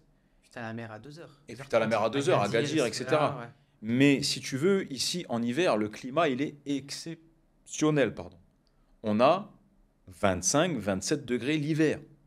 On ne parle pas des conditions climatiques, météorologiques, est-ce que pour la planète et tout, je ne sais pas. Je te parle des faits. Peut-être que c'est pas bon, réchauffement climatique et tout, mais en tout cas, on a un ciel bleu de octobre à fin mai, c'est incroyable. En contrepartie, juin, juillet, août, septembre, c'est très très dur. Là où, oui, je préfère Tanger. C'est beaucoup plus respirable, il y a la mer, mais l'hiver, tu m'enlèves pas de Marrakech, c'est exceptionnel. Tanger, il fait froid l'hiver. Casa, c'est Paris. J'ai quitté ça, pas pour retourner dans Paris. J'ai besoin d'avoir mes petits endroits, des fois où je suis totalement dépaysé dans de la Médina, où je vais me faire mon petit kiff à Agafay, je vais manger mon petit tagine, j'ai besoin. C'est pour me retrouver dans une ville parisienne, circulation, métro, etc. Ça m'intéresse pas. Pourtant, c'est le poumon économique. Businessment parlant, crois-moi, c'est là-bas que ça se passe. Faut pas croire que c'est à Marrakech. Ouais. Businessment parlant, c'est à Casa. c'est Casa, il y a des vrais sous. C'est cher s'il y a de la vraie activité économique. Mais je me vois aller couper, je vais couper de temps en temps à Casa. Marif, Bourgogne, ouais, 2 heures. 2 heures, ouais, 2 heures, 2 heures et demie, tranquille. Marif, Bourgogne, Racine, Gauthier. Voilà. À Ndjeb, j'y vais pas trop, tu vois, c'est pas trop mon kiff. Par contre, tout ce qui est Marif, j'aime beaucoup, c'est le 16e. Petit resto, chichi, tac, les grands magasins, les immeubles R+12, tu vois. Ouais, c'est bien. Voilà. Marrakech, tu dépasses pas R+5, tu dois pas dépasser la Koutoubia déjà. Ouais. Donc déjà, tu vois le ciel tout le temps. Ouais. Pourquoi pas Dubaï? J'aurais pu aller à Dubaï. Alhamdoulilah, j'aurais pu aller où je veux dans ma vie. Pareil, je veux bien aller en vacances, mais vivre là-bas, je peux pas. Circulation, les tours de 1200 étages, les additions à 1500 euros, ça m'intéresse pas, je suis pas un Américain. Est-ce que tu perds en impôts? Ce que tu gagnes en impôts, tu le perds en Ce que pouvoir tu gagnes d'achat. en impôts, tu le perds en pouvoir d'achat. Ouais. Et puis le voyage, il se prépare. Hein. C'est Oui, putain, 10 heures hein, ouais. entre l'enregistrement et tout. Hein. Ça se prépare le voyage. C'est pas comme là, je peux rentrer sur un coup de tête. Là, demain, j'ai un truc, vraiment, je prends un billet, je rentre demain. T'as 15 vols par jour, un truc comme ça. Voilà, c'est énorme. Donc pour tout ça, j'ai choisi Marrakech et le Maroc. Et puis parce que voilà, c'est un pays que j'aime, c'est tout. J'ai pas de... Voilà. Bah. Merci beaucoup mon frère, c'est gentil. Ça fait combien de temps que tu es là? Depuis 2000? Juste avant le Covid, fin 2019, début 2020. Du coup, tu as fait le Covid ici? Oui. J'ai fait le Covid ici, ouais. J'ai fait le Covid C'est ici. que... Franchement, moi je suis arrivé, j'étais dans ma phase, j'avais besoin de repos. Ah, ok. J'étais dans ma phase post-dépression, si tu veux. Ah. Alhamdoulilah. Ça m'a fait un bien, mais un bien fou. Tu vois ce que je veux dire? Donc, moi, je l'ai très bien vécu. Vraiment très, très bien vécu. Vous, je sais que c'était chaud. Ouais, c'était chaud. On était en mode sanitaire. Ouais. Si tu veux sortir, il faut que tu aies un chien. Ouais. J'ai vu ça, ouais. Non, mais je suis d'accord avec toi sur Marrakech. Moi, c'est une ville que je découvre de plus en plus. À la base, moi, je suis de Berkane, vers l'est. Et je découvre Marrakech. En fait, ce qui est bien, et j'en parlais il n'y a pas longtemps, c'est que tu peux designer ta vie un peu comme tu veux. Tu veux une vie très religieuse, tu peux. Exactement. Tu veux une vie à la Dubaï, tu peux. D'ailleurs, j'ai un ami qui va venir s'installer avec sa femme, qui vient de Dubaï, qui va venir s'installer ici. Tu vas retrouver la cuisine marocaine très traditionnelle. Tu veux ma meilleure pizza, je l'ai mangée ici. Tu veux de l'italien, du continental, tu le trouves. Lequel, Vitanova? Ouais. Il est Little bon. Mama aussi. Little Mama aussi, il est bon. Little Mama, très bon. Tu peux vraiment avoir ce que tu veux. Et surtout, tu as tout à 2 heures. Tu as la capitale économique, 2h30. Tu as la plage, Souera, Agadir. Tu as la montagne, Agafay, à 30 minutes. Et alors, j'ai pas encore vu, mais tu as Oukaïmden apparemment, Oukaïmden, ouais. où tu peux skier à 2 heures. Exactement. Tu skis et tu t'arrêtes, tu manges un tagine. Ouais. C'est pas le... Franchement. Tu as l'Orica aussi, très bien, très mais beau. voilà, mais c'est pas magnifique. Donc, non, c'est une très très belle ville et qui combine. Mais c'est un très très beau pays. Moi, ce pays, il m'émerveille. Ouais. Tu vois, il m'émerveille à chaque paysage. Tu vois, des fois, tu vois des couleurs, des fois. Franchement, vous avez un pays, machallah. Ah, franchement, et on peut, moi, les MRE qui peuvent. Putain, je pense que vous avez encore l'image d'il y a 30 ans quand vos parents et tout. Mais c'est le Maroc, il a fait ça, pendant que la France, elle a fait ça, voire ça. Ouais. Donc, si vous pouvez, franchement, c'est. Moi, il n'y a pas un jour où je me dis pas, alhamdoulilah. Ouais. Je suis content d'être là, tu vois. Et par contre, voilà, j'essaie de le rendre à la meilleure des manières que je peux, de parler positivement, de respecter, de créer de l'emploi, tu vois. Et c'est un peu ça qu'on a perdu en France. Ouais. Tu vois, si tu m'en as t'as un truc, c'est un vrai respect des anciens. Bien sûr. Un amour des enfants. Et moi, je vis avec les enfants. Mais t'as vu, t'as tout le monde qui les prenne dans les bras. En voilà. France, ils seraient vus comme des gens trop bizarres. Exactement. Voilà, là-bas, ça s'est un peu perdu. Le petit, Little Mama, était derrière le comptoir avec le pizzaiolo, tu vois. Non. Ouais, tu vois, on a encore ce contact. Tu vois. Et c'est ça, moi, qui. L'idée, c'est de sentez-vous heureux, allez où vous vous sentez heureux. Oui, c'est ça. Ça peut être le Maroc, ça peut être. Il y en a qui Oui. vont en Thaïlande, il y en a qui Oui, vont à oui, Dubaï, il y en a oui, qui vont en il y en a Espagne. beaucoup, oui, Thaïlande, oui, exactement. Donc pour toi, ça se passe plus trop en France, si je comprends bien. Non, et si tu veux, je ne pense que ça ne se passera plus jamais. Ouais. Si ça devait de se repasser, ce serait un échec cuisant. Ce serait un des gros échecs de ma vie, de devoir revenir en France. Pas que je n'aime pas mon pays, pas que je ne le remercie pas de m'avoir éduqué, élevé. C'est juste que je n'aime pas la tournure qu'il a pris et ce qu'il devient. Je pense que on a des politiques qui n'ont aucun courage, on a des politiques qui n'écoutent pas le peuple, on a des gens et une jeunesse qui n'a plus aucun respect, qui est biberonnée à la haine, qui cherche un avenir meilleur sans s'en donner les moyens. Est-ce qu'on leur en donne les moyens? Je ne sais pas. Ce que je veux dire, c'est qu'on est arrivé dans un schéma où c'est le serpent qui se mord la queue et je pense qu'on va tout droit à la guerre civile et à un grand reset. Je pense que c'est une question de temps. Il y aura, je pense, une guerre civile où ça va éclater. C'est-à-dire qu'à un moment, il y aura un soulèvement des deux populations opposées et ça éclatera, ouais, comme on peut commencer à voir en Angleterre ou autre. Je pense que c'est inévitable. Donc moi, si tu veux, en tant que chef de famille, en tant qu'entrepreneur, en tant que... Ben, je suis parti avant avec ma famille. Ouais. Je sauve ma famille. On commençait à s'approcher de ce que tu dis avant le Covid. Hein. Le Covid Ouais. est venu calmer un peu les choses. Mais je pense que, Mais ça ira. Tu vois, la dernière fois qu'on s'est rencontrés, on parlait par exemple des problèmes récents qu'il y a eu, et notamment du petit Naël. oui. Voilà. Alors bien évidemment, hein, on en a parlé. C'est horrible ce qui est arrivé. Enfin, ce que je veux dire, c'est qu'entre la police et les jeunes, ça va partir fondamentalement en sucette. C'est horrible ce qui est arrivé. Ça n'aurait pas dû arriver. Il y a d'autres moyens d'arrêter un jeune garçon. Mais l'autre question que je t'ai posée, et j'ai toujours pas eu ma réponse, c'est que si 5 minutes avant, tu étais au passage piéton, ta femme était au passage piéton et que tu as la poussette et ta petite fille, et que tu avais reçu un coup de fil en te disant bah, ils ont été fauchés, les 3 sont morts, qu'est-ce que tu aurais fait? On peut se poser la question. Bien sûr, bien sûr. On peut se poser la question. On est des adultes, on est des hommes, on est des adultes, on est des hommes, des femmes. Arrêtons d'être. Posons-nous la question. Qu'est-ce que tu aurais fait? Moi, au début, j'étais scandalisé par cette histoire.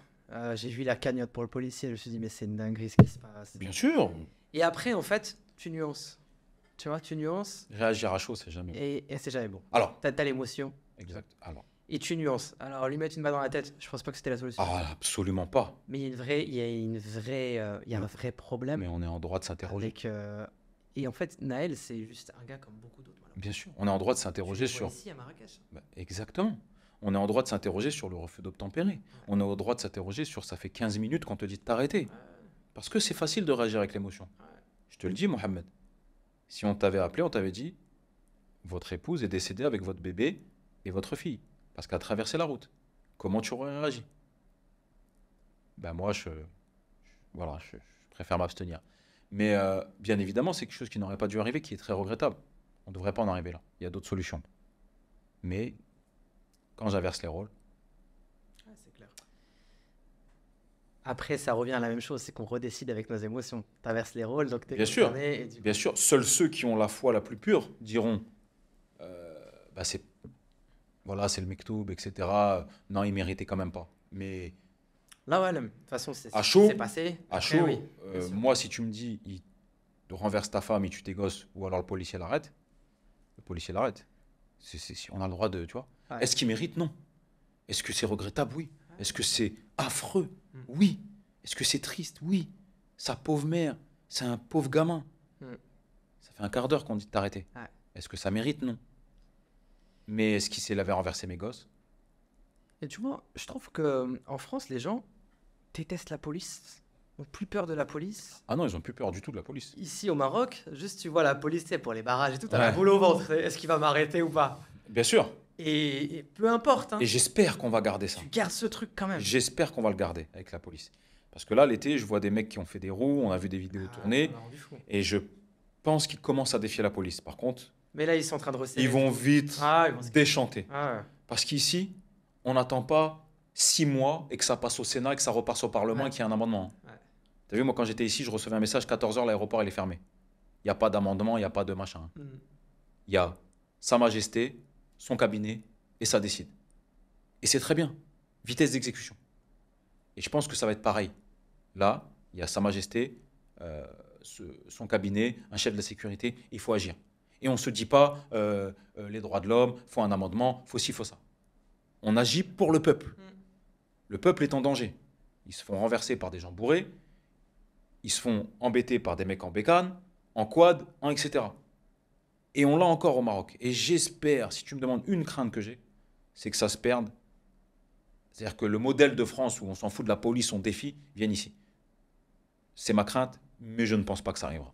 Parce que le Maroc, c'est pas la France. Oui, je pense pas non plus. La France, ils se sont perdus dans tous ces droits de l'homme, c'est très important, mais tu m'as compris, dans toutes ces associations, ces amendements. Bien sûr. Non, on n'a pas le droit, réciprocité. Ça rejoint ce qu'on Tu disait m'as tout à mis- l'heure. voilà. Les process. T'as Voilà, trop les trop de trop lent, process. t'exécutes pas. Mais c'est comme partout, comme pour Ouais. l'immobilier. Là, je suis en train de vendre plein de choses que j'ai. J'en peux plus. Ouais. État daté, DPE, diagnostic assainissement. Vous me gonflez. 4 mois pour vendre un truc à 70 000 euros. Tu te fous de moi ou quoi? C'est bien qu'il faut protéger l'acquéreur, mais il faut pas non plus surprotéger. Tu es en train de l'infantiliser, on dirait un gamin. Il sait plus quoi faire. Ah, j'achète que si toutes les cases sont dans le vert. Et tu lui enlèves son autonomie de réfléchir. Laisse-le analyser. Ouais. Tu vois ce que je veux dire? Ça, c'est très français. Hein. C'est très français. Les Et donc, CERFA, les machins. voilà. les Et par champions. rapport à la police, c'est pareil. Par rapport aux jeunes, par rapport aux trucs, c'est pareil. Trop de. Oui, mais c'était pas légitime défense. Tu m'as mis une patate à 52 km/h. Moi, je t'en ai mis une à 48. Donc, c'est pas de la légitime défense parce qu'il n'y a pas la réciprocité. Mais où on va? Eh, tu fais le con, on te tabasse. Point bas. Bien évidemment, pas dans l'excès. Mais on te met. Comment ça, tu votes? Et c'est pour ça qu'il y a plus. Il y a cette défiance. Il y a cette défiance. Et pour ça que je te dis, il y en a, ils sont biberonnés à la haine. Et j'espère qu'on va réussir à les sauver parce que ceux qui arrivent, là, Ils sont dangereux. Hein. Il y en a- les 2005, Ouais. mais qu'est-ce qu'on va faire avec ça quand ils auront 30 piges? Qu'est-ce qu'on va faire? Ils sont où les entrepreneurs? Ils sont où les... Qu'est-ce qu'on va faire? C'est le même template. Ils sont tous exactement pareils. Exactement. C'est des clones. C'est Tu des les clones. reconnais Des clones. physiquement. Tu les reconnais physiquement. Là, en ce moment, c'est la mode coupe gonflée. Ouais. Coupe gonflée, bécane, bam, bam, bam, bam. Tu vois, qu'est-ce qu'on va faire? Mais, et moi, en tant que chef de famille, mon rôle, c'est de sentir le danger arriver. J'ai senti le danger arriver. J'ai pris ma famille, sans Michael. Qu'est-ce que je vais faire? Moi, je ne suis pas un politique, je peux rien changer. Bien sûr. Fuite. Et ça, je pense que tu as raison, parce qu'il y en a beaucoup qui se plaignent. Mais à un moment donné, il faut prendre une décision, tu vois. Mais il n'y en a aucun Parce gouvernement. que l'énergie que tu vas passer à te plaindre, à attendre Mais oui. des réformes, des machins. On n'a aucun gouvernement qui est capable de prendre une bonne décision Ouais, une bonne mais fois pour tu toutes, prends taper l'extrême sur- gauche et Voilà. l'extrême droite. Voilà. Pour moi, On n'a aucun. Alors, l'extrême gauche, oublie-moi, j'en veux pas, parce que alors Mélenchon, alors lui, il faudrait encore plus il faudrait pas de policiers et plus d'impôts. Et voilà. Alors, lui est complètement siphonné. Voilà. L'extrême droite, on n'oublie pas, pareil, c'est pareil. Je pense que même s'ils s'adoucissent, si Garde un petit fond, voilà, ouais. si t'enlèves la clé USB et que tu leur parles, je pense que voilà, il y a un petit fond. Mais ils disent pas que des bêtises. Tu sais, moi, je suis quelqu'un d'objectif. C'est-à-dire, tu rentres pas dans ma tête et je suis un mouton. Ouais, Je dis ce que tu tu prends m'as pas dit. le message, Mon père, il m'a ouais. dit de dire ça depuis que je suis bébé. Non, j'enlève tout et j'analyse. Et je te choque. Et si je te disais vraiment ce que je pense, je vais te choquer. Je me retrouve plus dans le Rassemblement national que dans la gauche. Et ça me fait mal de te dire ça. Mais en tant qu'entrepreneur, en tant que père de famille, en tant que je veux une vision sécurité, je veux un avenir pour mon pays, je me retrouve plus dans le Rassemblement national. Des fondamentaux fait que je ne pourrai jamais voter pour eux. Bien sûr. Mais t'as quand même plus de... j'ai aucune honte à te dire que je me retrouve plus. Si je devais choisir vraiment, ben c'est vers eux que j'irais. Sauf qu'il y a un plafond de verre qui fait que je ne pourrai jamais. Mm. Mais si je suis honnête avec moi-même, c'est vers eux que je vais. Mais j'ai honte. Enfin, j'ai honte. Ça t'embête de Ça m'embête. t'identifier qu'à eux. Tu vois, Un ça petit peu. m'embête. Ouais, C'est un ouais. truc de dingue quand même d'en arriver là, où je m'identifie à eux alors qu'on est tout à l'opposé. Mais quand on Ils t'enlève... font pas le travail. Voilà. Mais les autres font pas le travail. Tout plein d'associations, associations pour ci, associations pour ça, amendements pour ci, il faut que ça passe en commission pour là. On agit quand 49.3 à tout va. 49.3. Par contre, je peux plus rouler dans Paris, je dois rouler à 30, t'as 12 Par points. contre, tu peux te baigner dans Paris maintenant. Ah oui, tu peux te baigner, on l'a vu. Tu vois ce que je veux dire? C'est-à-dire qu'on marche sur la tête. Ouais, ouais. On marche sur la tête. Ce qui me dérange, c'est aussi toute cette volonté de destruction des valeurs. On cherche en permanence à détruire les valeurs. Père, mère, non. Qui vous dit que... Mais qui vous dit que je suis un homme? Tu l'as vu cette interview? Mais qui vous dit que je suis un homme? Ah, frérot, grande barbe, tout ça, mais qui vous dit que je suis un homme? T'es un homme, mais tu as peut-être des déviants. Mais tu es un homme. Tu es né homme. Et moi, j'arrive plus avec ça. J'arrive plus avec cette volonté permanente de te faire un reset et de te remettre un nouveau programme. Non, le programme, c'est homme, femme, valeurs. Après, il y a des subtilités. Couple, homo, élever un enfant, etc. Mais le programme de base, c'est ça. Après, je ne te dis pas que l'un est meilleur que l'autre. Enfin, si, je pense, j'ai mon avis sur ça. Mais on peut être très malheureux dans un modèle classique de couple, homme, femme, hétéro. L'enfant peut être très malheureux et très heureux dans un modèle d'homosexuel ou autre, tu vois. Donc, c'est pas ça que je veux dire. Mais ce que je veux dire, c'est que le modèle de base, c'est ça, qu'on le veuille ou non. Et la France essaye de tout nous enlever. C'est-à-dire, on vient te ramener des drag queens à l'école, On vient te dire que si tu veux faire une transition de genre, tu peux. On vient te dire. Arrête Arrête de de. remboursé hein, par la Sécu. Non, mais Une bonne t'imagines, partie alors que moi qui ai eu des difficultés pour avoir des enfants, des fécondations in vitro, on me faisait payer plein pot au bout d'un moment. Je payais, je sais pas combien. Tu vois? Donc, c'est ça, moi, en fait, qui m'a. Et quand tu te sens plus en osmose et en valeur avec certaines choses, en vrai, bah, tu t'en vas. Ouais, tu vas Si je pas suis te invité à battre, une soirée bien sûr. Tu et te que je sens m'y pas sens bien, pas bien, bah, en vrai, je m'en vais. tu vas pas changer la Tu vas pas soirée. changer la soirée. Tu vas pas dire au DJ, hey, tu me mets Tu mets mon son, tu tu me changes mets la mon moitié de la son salle et tu changes Non, tu t'en vas. Bah, si tu veux, c'est le même modèle à plus grande échelle. Je me sens pas bien, ben je m'en vais. Et je sais plus, c'était Nicolas Sarkozy qui disait la France, on l'aime ou on la quitte. Ouais. Toi, le truc, c'est que tu l'aimes, Je l'aime, mais je l'ai mais quitté. mais tu Donc l'as quitté. c'est encore un autre paradoxe parce que moi je l'aime, mais je l'ai quitté. Je l'ai quitté parce que, alors c'est pas elle qui m'aime plus, mais Ce qu'elle propose, elle a trop changé. ouais, Elle, elle a changé parce que c'était pas comme ça. La elle a France. trop C'était changé. très traditionnel. Voilà, elle a trop changé, Son tu vois. histoire est très traditionnelle. Mais Donc, après, j'ai envie de te dire, je pense que ça suit l'évolution ouais. et la décadence, entre guillemets, du monde en général. Le wokisme, Ouais. Et le wokisme, effectivement, a apporté cette c'est un dimension-là fléau. et ça a banalisé énormément de choses. Ah bah oui, c'est un fléau. Tu as le lobby aujourd'hui LGBT et woke qui est devenu hyper puissant. Ce qui fait que même si à la base, tu n'avais pas de problème contre, Ouais, si tu aimais juste un peu de retenue, tu deviens homophobe, tu deviens anti-machin. exactement. Mais on a ce même paradoxe dans le racisme ou autre, hein. Oui. C'est-à-dire que de base, j'ai pas de problème avec un arabe ou un noir. J'aimais juste un truc. Ça y est, t'es Par anti. exemple, je te dis, ah ça y est. Ouais. Et puis pareil, t'es antisémite. En fait, on Pareil. est dans tous les cas. Ouais. Et tout de suite, t'es raciste, t'es anti ça, t'es islamophobe. Un peu de nuance. On a le droit d'échanger. C'est pas parce que j'aime pas ce modèle que je suis anti-LGBT ou que je leur veux du mal. C'est pas parce que j'aime pas ça que je suis antisémite. Et en fait, on peut plus nuancer, on peut plus parler. Et ça ne me plaît pas. On se dit démocratie. Si j'ai pas le droit de parler, je suis pas dans une démocratie. Tu vois ici, il y a un roi. On est dans une monarchie avec Sa Majesté. J'ai l'impression d'avoir plus de liberté qu'en France. Ouais, tu vois de tout ici. D'ailleurs, il y a des synagogues, il y a des églises. Mais exactement, Super bien. c'est Il y a un pas de exemple de modèle de réussite du vivre ensemble. Peut-être parce que on est encore à petite dose et que les Marocains restent très largement majoritaires. Quelle est la problématique de la France? C'est que je pense qu'à un moment, les Français sont devenus minoritaires. Les Français, pure souche. Alors, ne me refais pas toute l'histoire. Mais quand tu as 90% d'immigrés dans un quartier dont je faisais partie, même si on est français, c'est pas du vivre ensemble. C'est de la colonisation. Pourquoi? Peut-être qu'on nous a mis là, parce qu'on a eu besoin de nos parents à un certain moment. Je te l'accorde. Mais ce que je veux dire, c'est que ce modèle économique ne marche pas à un moment. Il pète. Parce qu'on a beau être français, il y en a qui sont français, mais ils parlent même pas français. Donc il y a un problème aussi. On peut en parler sans être taxé de raciste ou d'antisémite ou d'anti-noir. On peut en parler. Donc il y en a qui parlent même pas. Donc, comment tu veux être français? Indien ou autre, ils sont français, ils parlent indien. Chinois aussi. Voilà, chinois. Chinois, Voilà, c'est des bonnes personnes, Ouais. ok, mais comment tu veux vivre ensemble? Il y a un modèle de base. On doit déjà savoir parler français, connaître un peu l'histoire. Et c'est pour ça que je dis que c'est la fin. On a fait n'importe quoi. Et c'est pas être raciste de le dire. Tout simplement, c'est être objectif et être intelligent. Pour pouvoir trouver une solution. Quand tu aimes quelqu'un, tu essaies de trouver la solution. Quand tu l'aimes pas, tu t'en fous, tu le laisses s'enfoncer. J'aime la France, j'ai essayé de trouver une solution. J'ai pas réussi, je suis parti. Je regarde de loin, j'espère me tromper. C'est intéressant en fait.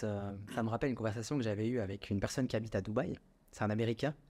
Et je lui dis alors, comment ça se passe Dubaï? Donc il me vante le truc à fond, il kiffe. Et il me dit, tu vois pourquoi Dubaï ça marche? Parce que toi, tu es en France. Je dis oui. Il me dit, tu as choisi d'être en France? Non, je suis né en France. Il dit, nous, à Dubaï, on a choisi d'aller à Dubaï. On a choisi d'y vivre. Et quand tu choisis de vivre dans un endroit, tu as un rapport au pays qui est très différent. Bien sûr. Et il y en a beaucoup qui sont français et qui n'ont pas choisi d'être français, qui ne sont pas forcément fiers d'être français, Bien pas sûr. identifiés d'être français. Et il y a un vrai problème. Et les perspectives, elles sont vraiment préoccupantes. Quand tu vois aujourd'hui les pros, machin, anti-machin, noirs, blancs, Ah, et les médias qui nourrissent ça, parce que du coup, ça permet de masquer des vrais sujets de société, des vrais sûr. sujets, des problèmes économiques, des problèmes de sécurité. Ça vient masquer tout ça. Et quand je vois sur Twitter les gens qui se tapent dessus, Ne Alors, serait-ce j'ai que pas Twitter. Maroc, Algérie, tous les trucs Ah oui, alors ça inutiles. sur TikTok, c'est pour ça que j'ai enlevé Mais c'est TikTok. scandaleux. C'est scandaleux, ouais.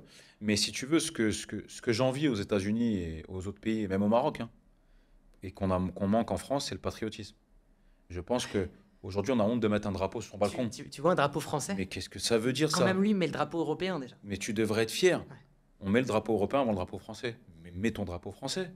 Mais sois fier d'être en France, d'être Ouais. français, peu importe ta couleur. Déjà, ça nous rassemblerait. Ouais. On est français. Ça nous rassemblerait. Mais non, comme tu as dit, il y en a qui sont français, mais qui ne veulent pas l'être.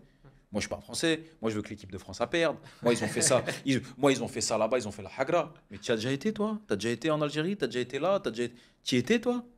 Non. Bah, tes parents, ils ont rien dit. Et toi, deuxième génération après, tu viens, tu parles. Qui tu racontes? Mais qui tu racontes, en fait? Sois fier d'être. Sois fier, tu vois. Après que t'aies des idées, que t'aies machin. Mais, tu vois. Et c'est vraiment la valeur patriotique, Ouais. le patriotisme qui nous manque là-bas. Mm. On a honte de dire qu'on est français. Bah moi ici, t'as plein de drapeaux du Maroc, c'est super beau. Mais bien sûr. Imagine en France, tu mets ton drapeau du Maroc au balcon, de France au balcon. Bah, ils vont te Ils vont dire, l'enlever. Mais non, ils vont te dire. T'es un événement au Rassemblement National. Voilà, non, mais ils vont te dire. Je dis, ah, t'es Rassemblement National. Ils vont te dire, t'as pas le droit, c'est pas laïque. Ouais. Hein, comme quand tu fais. Ils enlèvent des crèches à Noël. Mais qu'est-ce qu'on s'en fout, nous, les musulmans, qu'ils ont des crèches à Noël? Ils essaient de faire passer que c'est nous ou autre. Même des fois, même pas. C'est que c'est une association qui vient, qui dit c'est la loi de 1905. Vous avez... Mais putain, il y a une crèche. Qu'est-ce qu'on s'en fout? Il y a des valeurs françaises. Laisse la crèche de Noël. Tu fais enlever le drapeau parce que c'est pas laïque. C'est pas... Mais laisse le drapeau. Au Maroc, le premier, moi, pendant la Coupe du Monde, j'avais 4 drapeaux du Maroc. Allez, Plaisir. c'était la fête. Bah oui. On était tous ensemble. Et pourtant, je suis pas marocain, mais je me sentais marocain. Allez, je poussais et tout, tu vois. Le peuple. Parce que le peuple, il t'accepte comment? Quand tu vois que t'es avec eux, t'es comme Bien eux. sûr. Ouais. Moi, je suis venu vivre au Maroc. Je vis comme un Marocain. Je mange marocain. C'est mes frères. Je m'adapte. Si je viens avec une mentalité, je veux tout changer. Je suis pas marocain, moi je suis au Maroc, mais je suis pas marocain. Mais c'est normal qu'ils vont me. Tu vois? Et c'est le respect. Le respect, tu viens en France, tu vis français, je te dis pas de manger porc et tout, mais tu fais ta religion et tout, mais tu es fier d'afficher ton drapeau français, que tu es français, tu es patriote. Tu vois ce que je veux dire? Donc, c'est pour ça que je te dis, moi je pense que c'est fini. J'espère me tromper, mais je pense qu'il y aura un grand reset. Donc là d'où aujourd'hui, tu es plutôt, comme on dit dans la crypto, pour ceux qui suivent, bullish sur Marrakech. Tu vois l'évolution de Marrakech comment là? Parce qu'il y a la Coupe du Monde. Ouais, Le Maroc a. D'ailleurs, il y a un gros soft power. Je sais pas si tu l'as ressenti sur le marché de l'immobilier. bien sûr. La demi-finale de la Coupe du Monde, Bien sûr. ça a apporté beaucoup de visibilité. Moi, j'ai vu Exactement. beaucoup d'Asiatiques avec le maillot du Maroc sur la plage Hamel Fna, Bien etc. sûr. Comment tu vois l'évolution du Maroc et de Marrakech là, jusqu'à 2030? Alors, si tu veux, on est dans. Le marché immobilier, c'est des cycles. C'est des bulles, des cycles. Et je pense que là, on est en plein dans le cycle haussier et la bulle. D'accord? Je pense qu'à un moment, il y aura une correction de marché. C'est arrivé dans chaque marché immobilier de partout. Je pense qu'il y aura une correction de marché. Mais j'ai envie de te dire, si on est dans une bulle et qu'on prend plus 40 et qu'on a une correction de 10 ou 15 dans 10 ans, on est gagnant de plus 25. Donc, comment je vois ça? Aujourd'hui, ça construit énormément. Si tu veux, tout le monde est un peu au même niveau. Gros œuf plus. Donc, dans 2 ans, il y aura énormément de villas qui sont sorties. Je pense qu'aujourd'hui, la demande est supérieure à l'offre. Je pense qu'à un moment, ça devrait se tendre. Mais le Maroc a beaucoup de foncier. Et encore beaucoup de foncier à exploiter. Pas comme Paris où, si tu veux, Paris, avant c'était Paris, Montreuil, c'était pas Paris. Hein. Aujourd'hui, Montreuil, c'est Paris. Et donc, le Maroc va faire comme tout le monde, va faire la même chose. Dubaï. Aujourd'hui, ça va jusqu'à Ajman, Sharjah. Le Maroc et Marrakech fera la même chose. Donc, je pense que l'immobilier a encore de très, très beaux jours devant lui. Il y aura une correction de marché, selon moi, soit un peu avant la Coupe du Monde, avec une reprise pendant la Coupe du Monde, mais je pense que ça interviendra plus après la Coupe du Monde. 2032, 2031. Je pense que là, on aura une correction de marché, avec un marché qui corrige, ce qui est tout à fait normal. Hein. Correction de marché, c'est normal. Dans un marché immobilier, c'est cyclique, et c'est normal d'avoir une correction de marché. Sauf que cette correction de marché, si tu veux, elle ne sera pas aussi catastrophique que celle qu'il y a eu pendant les subprimes à Miami ou autre. Pourquoi? Parce que le Maroc fait bien de se préserver de ça. 80%, 85% du marché n'est pas basé sur le crédit ici. Et c'est pour ça que les prix ont du mal à décrocher. Parce que les gens n'ont pas de crédit. Pourquoi ça a décroché à Miami, au subprime, etc. Parce que les gens n'arrivaient plus à rembourser. Et peut-être qu'on en revient pourquoi notre créateur a voulu éviter riba, pour éviter de tomber là-dedans. Et ça en est certainement une des causes, parce que lui seul sait. Et ça, effectivement, c'est une cause qui est dévastatrice. C'est que quand tu n'arrives plus à rembourser ton crédit, sauf qu'en France, c'est taux fixe, taux variable, c'est très rare, passons, eh bien, ça te met dans une situation de catastrophe. Et c'est ce qui s'est passé à Miami. C'est que les banques ont dû racheter énormément de biens parce que les gens n'arrivaient plus et ça a mis énormément de gens à la rue.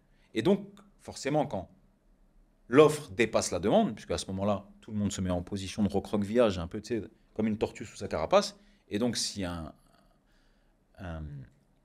une paralysie des mouvements et de l'achat, et donc les prix baissent. Ce qui, selon moi, n'arrivera pas à Marrakech. Pourquoi? Parce que c'est un marché à 80-85% comptant. Et les gens ici, ils ont le temps. J'en veux tant, tu veux pas, salam alaikum, je ferme. Et comme ils n'ont pas cette pression du crédit de devoir rembourser ou autre, eh bien, ça veut dire que les prix ne baissent pas. Tu vas pouvoir faire sur peut-être 2-3 coups sur, malheureusement, le malheur des uns fait parfois le bonheur des autres, sur des décès, sur des divorces. Mais c'est très peu représentatif. Tous les autres ici, ils ferment. Ils louent ou ils ferment. Donc voilà comment je vois l'immobilier à Marrakech. Je le vois vraiment toujours dans un cycle haussier. Pour l'instant, on est dans une demande qui est supérieure à l'offre. C'est une ville touristique aussi. Ça veut dire que, attention, on dépend énormément du tourisme. Donc la sécurité doit être au rendez-vous. Sinon, c'est une ville qui va perdre de son activité touristique. Mais en contrepartie, elle se développe sur beaucoup d'infrastructures. Donc je vois toujours Marrakech évoluer à la hausse. Et à un moment, il y aura une correction de marché. Je pense que ça interviendra après la Coupe du Monde. Mais comme je t'ai dit, si on a pris plus 40 en 10 ans et qu'on corrige de 15, ce qui est très très rare, surtout sur un marché fondé sur du paiement comptant, c'est très très rare de corriger de 15, et ben on est toujours gagnant de 25. Donc, et puis voilà, c'est bien, même en termes de diversification de devises. Vous devez. Voilà, je pense que c'est bien de mettre des billes un peu ailleurs. Pas ses œufs dans le même panier. Ouais, c'est important de ne pas mettre ses œufs dans le même panier et ça fait partie notamment des conseils qu'on partage beaucoup en éducation financière. Euh, on n'aura pas le temps de rentrer dans le détail de comment est-ce qu'on peut aider les étudiants, mais est-ce que tu as quelques conseils clés pour quelqu'un qui a entre 18 et 25 ans sur comment est-ce que il peut dépenser son argent, l'investir, quelles sont les dépenses inutiles et futiles et quelles sont les dépenses réellement rentables? Tu peux donner quelques conseils, sachant qu'en général, ils n'ont pas 204 côtés, hein. Ouais, bien sûr, bien sûr. Je pense que la première des choses, c'est qu'il faut tenir une hygiène financière. Alors ça peut être dur, surtout aujourd'hui, on est dans un monde de consommation. On veut dernier iPhone 15, on veut faire péter la bouteille en boîte, on veut... Il faut vraiment... Et croyez-moi, je suis passé par là. Et à un moment, ça paye. Si tu veux, moi, j'achetais des appartements, j'avais des amis roulés en Audi S3. J'étais en AX. C'est dur. Premier appart, tu l'as acheté à quel âge? Je l'ai acheté, je l'ai signé en francs et on est parti en euros. Donc c'était 2001 sur 2002. J'avais 21 ans. 21 ans. Et si tu veux, c'est dur de résister à cette pression. Puis tu dis, putain, moi aussi j'ai envie, tu vois. Sauf que il faut penser plus loin. À 30 ans, 35 ans, tu seras bien et tu es encore jeune. Donc il faut savoir faire des concessions. Il faut absolument se tenir une bonne hygiène bancaire. Il faut absolument éviter tout ce qui est fichage, tout ce qui est avis tiers détenteur, tout ce qui est les amendes qu'on ne paye pas. Il faut garder cette hygiène bancaire et avoir des comptes clean. Si possible avec un peu d'épargne. Chaque mois, il faut te forcer à épargner. Faire comme si cet argent est perdu. C'est ce qui va te donner une rigueur budgétaire. Il faut t'intéresser à l'immobilier très tôt parce que ça reste un actif sur lequel les gens s'appuieront toujours. Se loger est un besoin primaire. On est de plus en plus sur cette terre, on devra toujours se loger. Tu dois investir dans la pierre, mais tu dois savoir le faire. C'est pour ça qu'on a créé des formations avec Manu. Le but n'est pas de faire la promotion de mes formations. Si tu veux, tu iras voir. Parce qu'on a expliqué notre parcours, où on a commencé en même temps, et on a deux parcours tout à fait différents. Moi, un petit peu plus pirate, à faire des quadriplettes et tout, donc un modèle un peu plus périlleux. Hustler, chez nous. Et Manu, le modèle plus prof de maths. Okay. Tout est carré. Ça se complète bien. Voilà, ça se complète bien. Il a un très très beau parcours. Même plus beau que le mien. Donc tu dois absolument investir dans la pierre. Tu dois avoir cette rigueur budgétaire. Si tu as l'idée d'entreprendre, et je pense que c'est très bien, tu dois trouver cette solution où tu fais gagner du temps aux gens. Pose-toi toujours cette question. Qu'est-ce que j'apporte aux gens? Est-ce que je leur fais gagner du temps? Si c'est oui, vas-y. Donc cette rigueur budgétaire, avoir conscience que il ne faut pas être trop pressé. Je sais que ça peut... Tu as envie que ça arrive tout de suite. Rome ne s'est pas fait en un jour. Rien ne se fait en un jour, sauf si tu grattes un ticket de loto et que tu gagnes. Mais le mec qui ne sait pas s'éduquer financièrement, il peut gratter un ticket de loto, 1 an après, il n'y a plus rien. Donc tu dois t'éduquer financièrement. Tu dois regarder des vidéos, les miennes ou autres, et tu dois te dire, chaque jour qui passe maintenant, c'est dur, mais c'est un jour de plus vers ma liberté financière qui est passé. Ok? Donc tu ne dois pas être trop pressé et tu dois avoir une méthode. Tu dois avoir une méthode. Si tu cèdes, et je peux comprendre et je ne te jugerai pas, parce qu'on n'a qu'une jeunesse. Allez, j'abandonne. Tac, je fais un chroma Carrefour. Bam, j'envoie des bouteilles là. Bim, je fais une location de Ferrari. Bim, je me mets à découvert. Boum, je vais à Punta Cana. Bah, t'es mal parti, mon gars. Pour redresser la barre, ça va être dur. Et un peu de rigueur. Et crois-moi qu'à 30 ans, quand tu auras réussi, le goût que ça aura, il sera beaucoup mieux. Aujourd'hui, je vois des potes à moi qui roulaient en S3, RS3, j'étais en AX. Eh ben, crois-moi, je préfère mon chemin. J'ai mis plus de temps, mais il est plus sucré. Tu vois ce que je veux dire? Et c'est dur. C'est dur de résister à ça. C'est dur de résister à ton entourage qui essaye de te dire non, ne le fais pas. Pourquoi? Parce que, comme je t'ai dit la dernière fois, eux, ils te conseillent avec l'amour. Donc, ils ne sont pas objectifs. Je prends le cas de mon père qui me disait ne le fais pas. 300 000 francs, ça fait 30 briques. Tu sais ce que je peux acheter au bled avec ça. Là, tu as 35 mètres carrés. T'as ma boule. Qu'est-ce que tu fais? Viens. C'est dur. Tes parents qui te disent mais non, tu vas louer. Mais l'autre, il ne paye pas le loyer. J'ai un ami qui a fait ça. Il est dans la merde. C'est dur. Écoute pas. Il t'aime. Il ne te conseille pas. Le seul que j'écoute, c'est celui qui a fait. Si dans ma famille, j'en avais un qui avait sans appartement, il m'aurait dit hey, t'es en train de te tromper, je l'aurais écouté. Parce qu'il a fait. Qu'est-ce que tu vas me dire ce que j'ai à faire quand tu l'as pas fait? Et c'est dur d'avoir la lucidité de garder ça. Tu vois? Et parce que c'est des gens que t'aimes. Donc toi aussi, Exactement. ouais. Toi, là, tu as une école de business. Qu'est-ce que je vais te donner comme conseil sur l'école, moi? Je ne suis pas légitime. Qu'est-ce que tu vas me donner comme conseil sur l'immobilier? T'es pas légitime. Je suis désolé que ça te plaise ou non, comme moi que ça te plaise ou non, je suis pas légitime. Qu'est-ce que je vais te donner? Tiens, tu devrais faire ça. On a échangé un peu sur, je pense, des matières que vous devriez mettre dans le programme scolaire, un peu hors parcours scolaire. Mais qu'est-ce que je suis? Il faut être légitime pour donner un conseil. J'écoute que les gens légitimes autour de moi pour me donner des conseils dans des secteurs bien précis. Sinon, je n'écoute pas. Ça rentre là, ça sort là. Par contre, je suis pas hautain. Je dis pas, mais qu'est-ce que tu as à me dire et tout. Je dis, oh, ouais, ok, mais ça. Et donc, résister à la pression des parents, c'est aussi un conseil que je donnerais à tes étudiants. Quand vous êtes focus, voilà. Et puis, il y a cette part d'irrationalité de destin. Il faut aussi croire. Ne vous mettez jamais en danger, ne faites jamais de tapis. Gardez toujours un fond de sécurité. Mais ayez une rigueur, un plan d'action, un objectif. Et vous allez y arriver. Faites au maximum, faites les causes. Tu vois, il y a... Je sais plus qui disait ça, il disait moi je soigne et c'est Dieu qui guérit.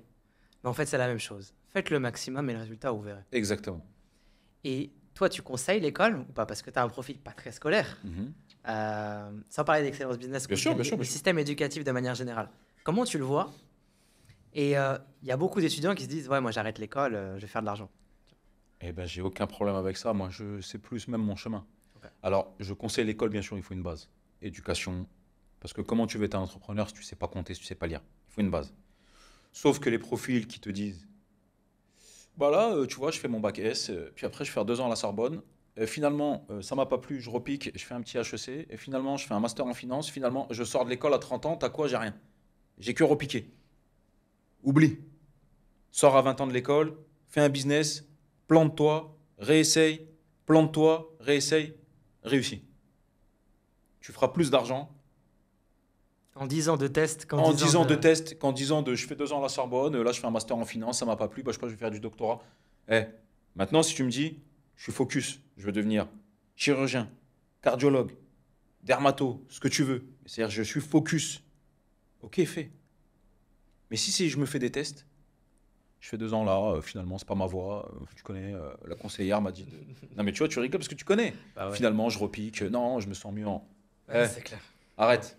Sors du système scolaire.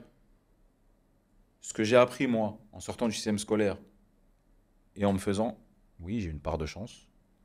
J'aurais jamais. C'est pas du génie d'avoir prévu les plus-values dans l'immobilier. Mais ce que tu peux pas m'enlever, c'est d'avoir osé. Hmm. Ce que tu peux pas m'enlever, c'est d'avoir résisté. Ce que tu peux pas m'enlever, c'est de savoir où je voulais aller. Moi, je savais, frérot, excuse-moi, hein, que je resterais pas en CDI toute ma vie. Que c'est pas la SNCF qui allait me dire hey Mehdi, demain tu commences à 4h22 du matin, tu vas à Gare du Nord, tu fais un essai de frein, tu vides la CG, puis après tu prends le fret et puis après tu vas là. Non, non, non, non. Moi, à 4h du matin, tu me fais pas lever, sauf c'est pour faire la prière, je t'ai dit. Donc, moi, j'avais ça en tête. Je savais que fallait que je continue pour me barrer. Je peux pas le salariat. Il en faut. Mais moi, ça me va pas. C'est pas dans mon modèle. Tu vois? Hmm. Et donc, si vous faites l'école pour faire un truc bien précis, faites. Si vous savez que vous balbutinez, sortez de là et rentrez dans le concret. Essaye, plante-toi, essaye, réussis. Tu vois? Ouais. Et tu gagneras beaucoup plus d'expérience. Et donc, moi, ce que tu peux pas m'enlever, et ça aussi, je voudrais juste faire une petite mention, c'est que le quartier, ça a ses bons et ses mauvais côtés, mais ça a des très bons côtés. Tu vois, ça, cette rage, ça me l'a pas enlevé. Ça me l'a laissé. Ça m'a appris beaucoup de choses, le quartier. Le quartier m'a appris beaucoup de choses. Pas me faire avoir, savoir ce que je veux, mettre de côté, t'inquiète, tu vois. Ça m'a appris beaucoup de choses. Ouais, puis tu développes des valeurs. Le Exactement. partage, Tu développes des valeurs. Donc, ça m'a appris beaucoup de choses. Ouais, c'est clair. Sur l'école, en fait, moi j'ai créé justement Excellence Business School. Le slogan, c'est que c'est un début de réponse à un système qui bouge plus. Tu as toute la société qui a évolué, Ah ouais, sauf le système scolaire. c'est vrai. Et aujourd'hui, les étudiants, ils ont deux options. Soit tu te formes, style classique, école que tu connais, où tu n'apprends rien. Ouais. Soit tu vas payer des formations parallèles avec des gens compétents que tu vas payer 5, 6, 700 euros. En fait, l'idée, c'est de se dire, plutôt que de choisir entre l'un et l'autre, l'école, en fait, elle te donne les diplômes reconnus par l'État, tout ce qui va bien le système scolaire pour rassurer papa, maman et avoir cette preuve sociale. Et en même temps, avoir des formateurs, comme toi aujourd'hui et d'autres prochainement, qui ont une expertise très pointue dans un domaine. Tu vois. C'est pas juste des cours théoriques, c'est vraiment pratique. Et je trouve ça dommage qu'aujourd'hui, les étudiants ils doivent choisir entre l'un ou l'autre. Normalement, à l'école, quand tu fais 15, 20 ans d'études, tu es censé savoir plein de choses. Et aujourd'hui, on ne sait rien. Exactement. Si tu veux, moi, je serais prêt à revenir à l'école. S'il y Et avait je serais un- même l'un des premiers. Ouais. Parle-moi d'argent, Mais oui, parle-moi de fiscalité. les impôts, ils ne savent même pas comment faire les impôts. Parle-moi de fiscalité, comment ça marche. Ouais. parle-moi de monter un business, Ouais. parle-moi de parcours qu'on réussit, parcours qui se sont trompés, Fais-moi parle-moi rencontrer des parle-moi gens, de la fais- vraie vie, fais-moi Ouais. rencontrer des gens. Charlemagne, avec tout le respect que je lui dois, c'est très bien. Clovis, Clovis, Hugues Capet, c'est très big bien. up. Hugues Capet, etc. Mais il me sert à rien dans ma vie aujourd'hui. Ouais. Paix à leur âme, ils ont été des grands hommes dans leur temps. Mais aujourd'hui, parle-moi d'argent, parle-moi de fiscalité, parle-moi d'entrepreneuriat, parle-moi de attention à ça, parle-moi de... Montre-moi la Ouais. vie.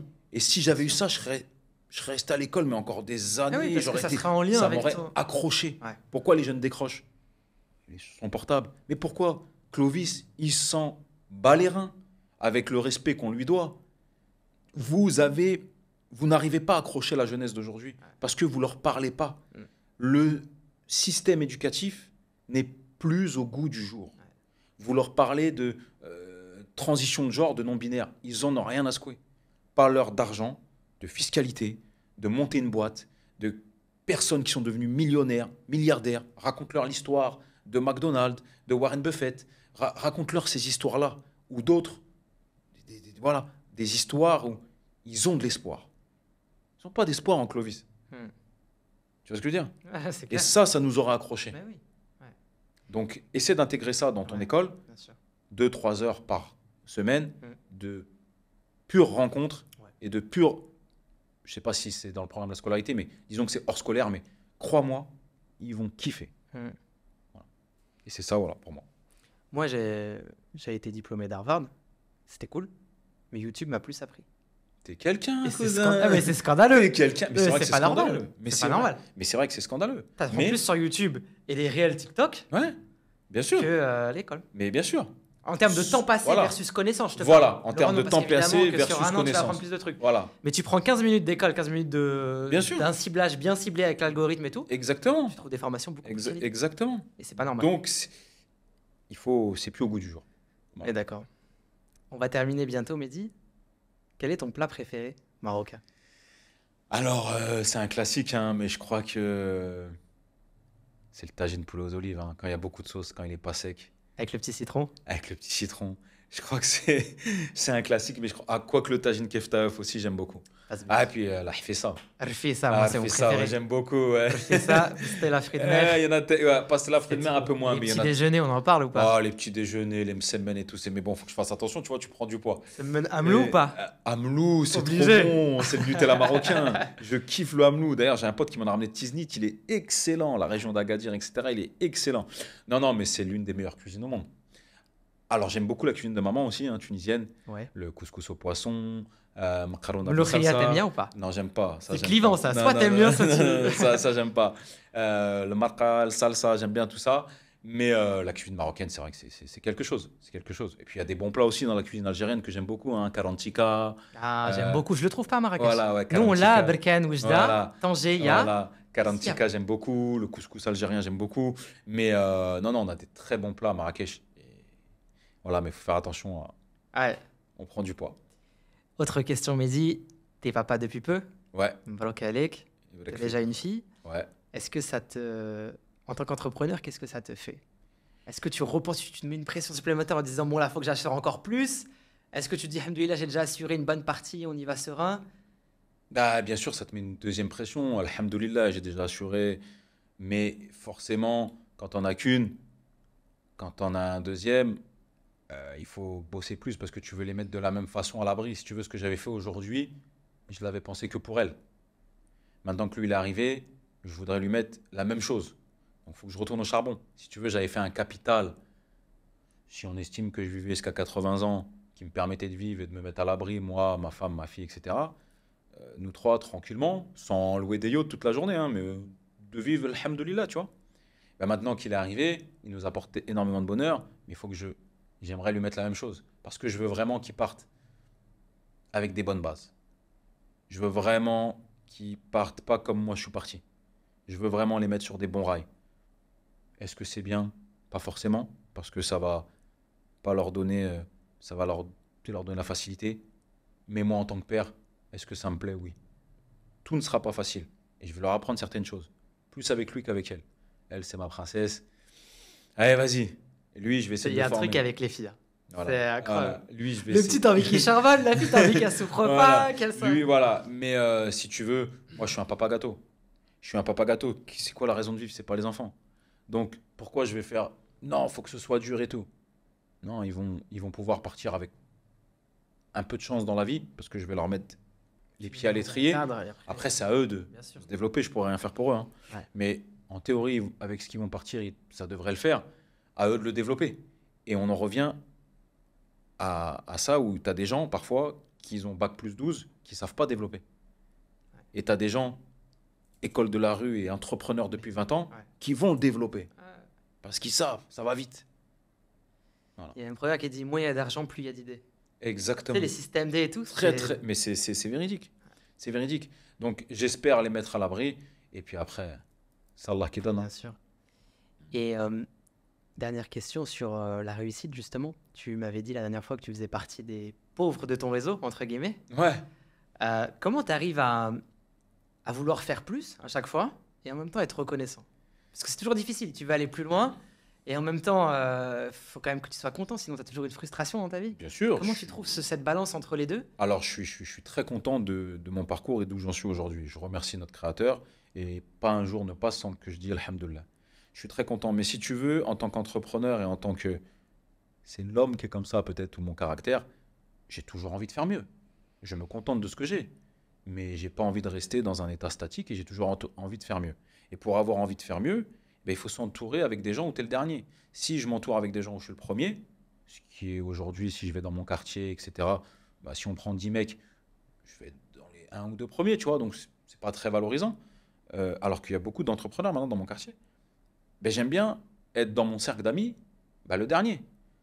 Tu vois, moi je suis très ami avec Mehdi Benatia, directeur sportif de Marseille, avec lequel on a un projet. Ici, j'ai des amis entrepreneurs, j'ai des amis tu vois, où je suis le dernier. C'est-à-dire l'argent que j'ai, je suis le dernier. Pour eux, c'est des clopinettes. Là, je suis très ami avec eux, je leur passe un grand bonjour. Deux potes à moi qui viennent d'acheter un terrain de 7 hectares où ils font 30 villas et une maison d'hôte. C'est un projet à 10 millions d'euros. Ben, je suis le dernier, moi, de ceux-là. Mhm. Même si je peux faire un petit projet, mais tout seul, ça serait dur pour moi de faire ça. Je serais à plat ventre, tu vois. Et eux, pour eux, c'est une partie de leur Ouais. épargne. Et moi, ça me booste à aller vers eux. Eux, si tu veux, c'est l'un des premiers entrepreneurs dans la fibre en France. Ok, Les ouais. premiers. Et donc, ils ont commencé à avoir plein de chantiers, ils ont câblé tout le monde. C'est les gars de Bagneux, non? C'est pas eux? Non, Non, c'est pas. Ok. non, non. Pas très loin, mais voilà, Ok. c'est l'un des premiers. Et ils sont, machallah, multimillionnaires dans le halal, tu vois. Ouais, Mehdi, je vais pas en parler, grande carrière de sportif et tout. bien sûr. Multimillionnaire. D'ailleurs, Mehdi, j'espère qu'il va pas faire de dinguerie avec l'OM, hein. Nous, on est pour le PSG, Mehdi, doucement avec les recrutements, là, Greenwood et tout. Ah, il est chaud, il est chaud, il est très très bon. Mais Très tu vois, chaud. ils ont douté de lui, il parle pas. Ouais, Il fait ce qu'il a à faire. c'est vrai. Tu vois, lui, c'est un mec qui me tire vers le haut dans l'entrepreneuriat. Ouais. Eh, t'as vu, il parle pas. Tac. Eh, ok, C'est vrai. ça rentre là, ça. Ouais. Il fait ce qu'il a à faire. Laissez-moi faire. Mm. Tac, tac, il fait. Et là, ça parle pour lui. Mm. Tu vois. Donc moi, je traîne, pas parce qu'ils ont de l'argent, parce que je les aime, parce qu'on rigole, parce que c'est des bons gars. Mais effectivement, côté entrepreneuriat, Ça inspire, ça donne de je la suis en chance. bas. Mm. Et donc, ils me tirent vers le haut. Ouais. Et moi, j'aspire à être tiré vers le haut. Parce que je ne me prétends pas le meilleur ou quoi. La preuve, dans mon cercle d'amis, je suis l'un des derniers. Et j'apprends beaucoup d'eux. Comme eux apprennent beaucoup d'autres encore. Tu vois. Encore un step au-dessus. Tu vois. Alors oui, à un moment, si tu veux, rationnellement, on a assez pour vivre jusqu'à la fin de notre vie, manger et tout. Tranquille. Mais dans l'esprit d'entrepreneur, on a envie toujours d'essayer d'autres choses, de monter et tout. Tu vois. Et c'est bien, il faut de la motivation. C'est un carburant dans ta vie. Sinon, tu t'arrêtes, tu prends 100 kilos, tu regardes la télé toute la journée, et puis tous les mois, tu tires 2 000 € en espérant vivre jusqu'à 85 ans. Tu vois ce que je veux dire? Mm. Ben non. Donc moi, je m'entoure de gens qui sont bien au-dessus de moi pour apprendre. Et il y a un proverbe qui dit, vous êtes la moyenne Les gens que vous fréquentez. des 5 gens que vous côtoyez. Forcément, si tu côtoies que des gens en dessous, tu vas te rabaisser, Ouais. sans les dénigrer. Mais businessment parlant, tu vas te tirer vers le bas. Quand tu côtoies des gens au-dessus, businessment parlant, tu vas te tirer vers le haut. Et tu dois faire des choix dans ta vie. Je veux bien avoir des amis, je veux bien, mais à un moment, c'est ma vie. Et vos histoires, votre morosité, vos problèmes, je coupe la corde. J'ai coupé la corde, je suis parti à Marrakech. Tu vois, je laisse le ballon Mm. partir. Mm. Parce que c'est notre vie. Et on est maître de notre vie. Avec la volonté de Dieu. Voilà. Donc là, on a un feedback intéressant, hein. On est maître de notre vie, donc tous les discours victimaires, faut qu'on arrête. Ah, je les supporte Qu'on pas. arrête. Je ne supporte pas ce discours de victimisation. Oh, je suis C'est à un cause arabe, de il m'a machin. pas pris. Ouais, c'est toujours C'est les des mêmes. racistes. Ouais. Non, c'est parce que t'es nul, frérot. Mm. Parce que, alors oui, il y a peut-être des prédispositions, mais t'as qu'à pas y aller T'inquiète à pas que si t'es très l'entretien. bon, on va Voilà, te t'as qu'à pas aller à trouver. l'entretien habillé en survêt Lacoste. D'accord? Moi, à la SNCF, Touche dit de le survêt. touche dit avec le gros croco. Moi, à la SNCF, c'est une boîte. Bon, on peut dire ce qu'on veut, mais c'était pas du tout une boîte raciste. Non, ils sont très ouverts. Ils sont très Ils ouverts. recrutent beaucoup, C'était beaucoup de une Marocains, très bonne Algériens, boîte. Tunisiens, ouais. C'était une très bonne boîte. Donc ce discours victimaire, eh ben, c'est pour ça que du coup, à la journée, je suis dans le quartier et puis je vends des trucs, puis je fais... Non, c'est parce que tu veux pas lever tes tut à 8 heures du matin, tu veux pas te mettre une petite chemise, tu veux pas, t'acceptes pas qu'on te dit non, donc au premier échec, tu abandonnes. Non. Je peux te dire que si tu veux, il y aura peut-être, le chemin sera un petit peu plus embûcher, mais il y aura. Et si tes compétences sont là, à un moment, tu seras pris. Donc c'est trop facile de baisser les bras. On est maître de sa vie. Donc si tu as choisi ce chemin, certes, il y a des prédispositions. J'habitais dans une tour de 18 étages. Il y a des prédispositions. Mais on peut s'en sortir. Si tu veux pas t'en sortir, c'est peut-être que tu as une petite part de responsabilité. Et si tu veux pas l'admettre, c'est peut-être que tu dois refaire un travail sur toi-même. On va terminer sur ce mot de la fin. J'espère que vous avez apprécié ce podcast. C'est un nouveau format qu'on va lancer de plus en plus. Dites-nous en commentaire ce que vous en avez pensé. Est-ce que vous voulez qu'on développe encore un peu plus ça? On a d'autres invités dans d'autres domaines. Mais Mehdi était incontournable sur les sujets immobiliers, sur les sujets d'éducation financière, état d'esprit. Et surtout, retenez bien une chose, vous êtes maître de votre destin. Faites les causes et le résultat dépendra plus de vous. Mais au moins, vous aurez fait tout ce qu'il faut. Je vous dis à très bientôt. Merci pour votre attention. Merci Mehdi, prends soin de toi. Merci pour ton invitation. Je te souhaite toute la réussite du monde dans ta nouvelle école. À toi aussi. Un grand bonjour à tes étudiants. Je leur souhaite de trouver leur voie et toute la réussite possible.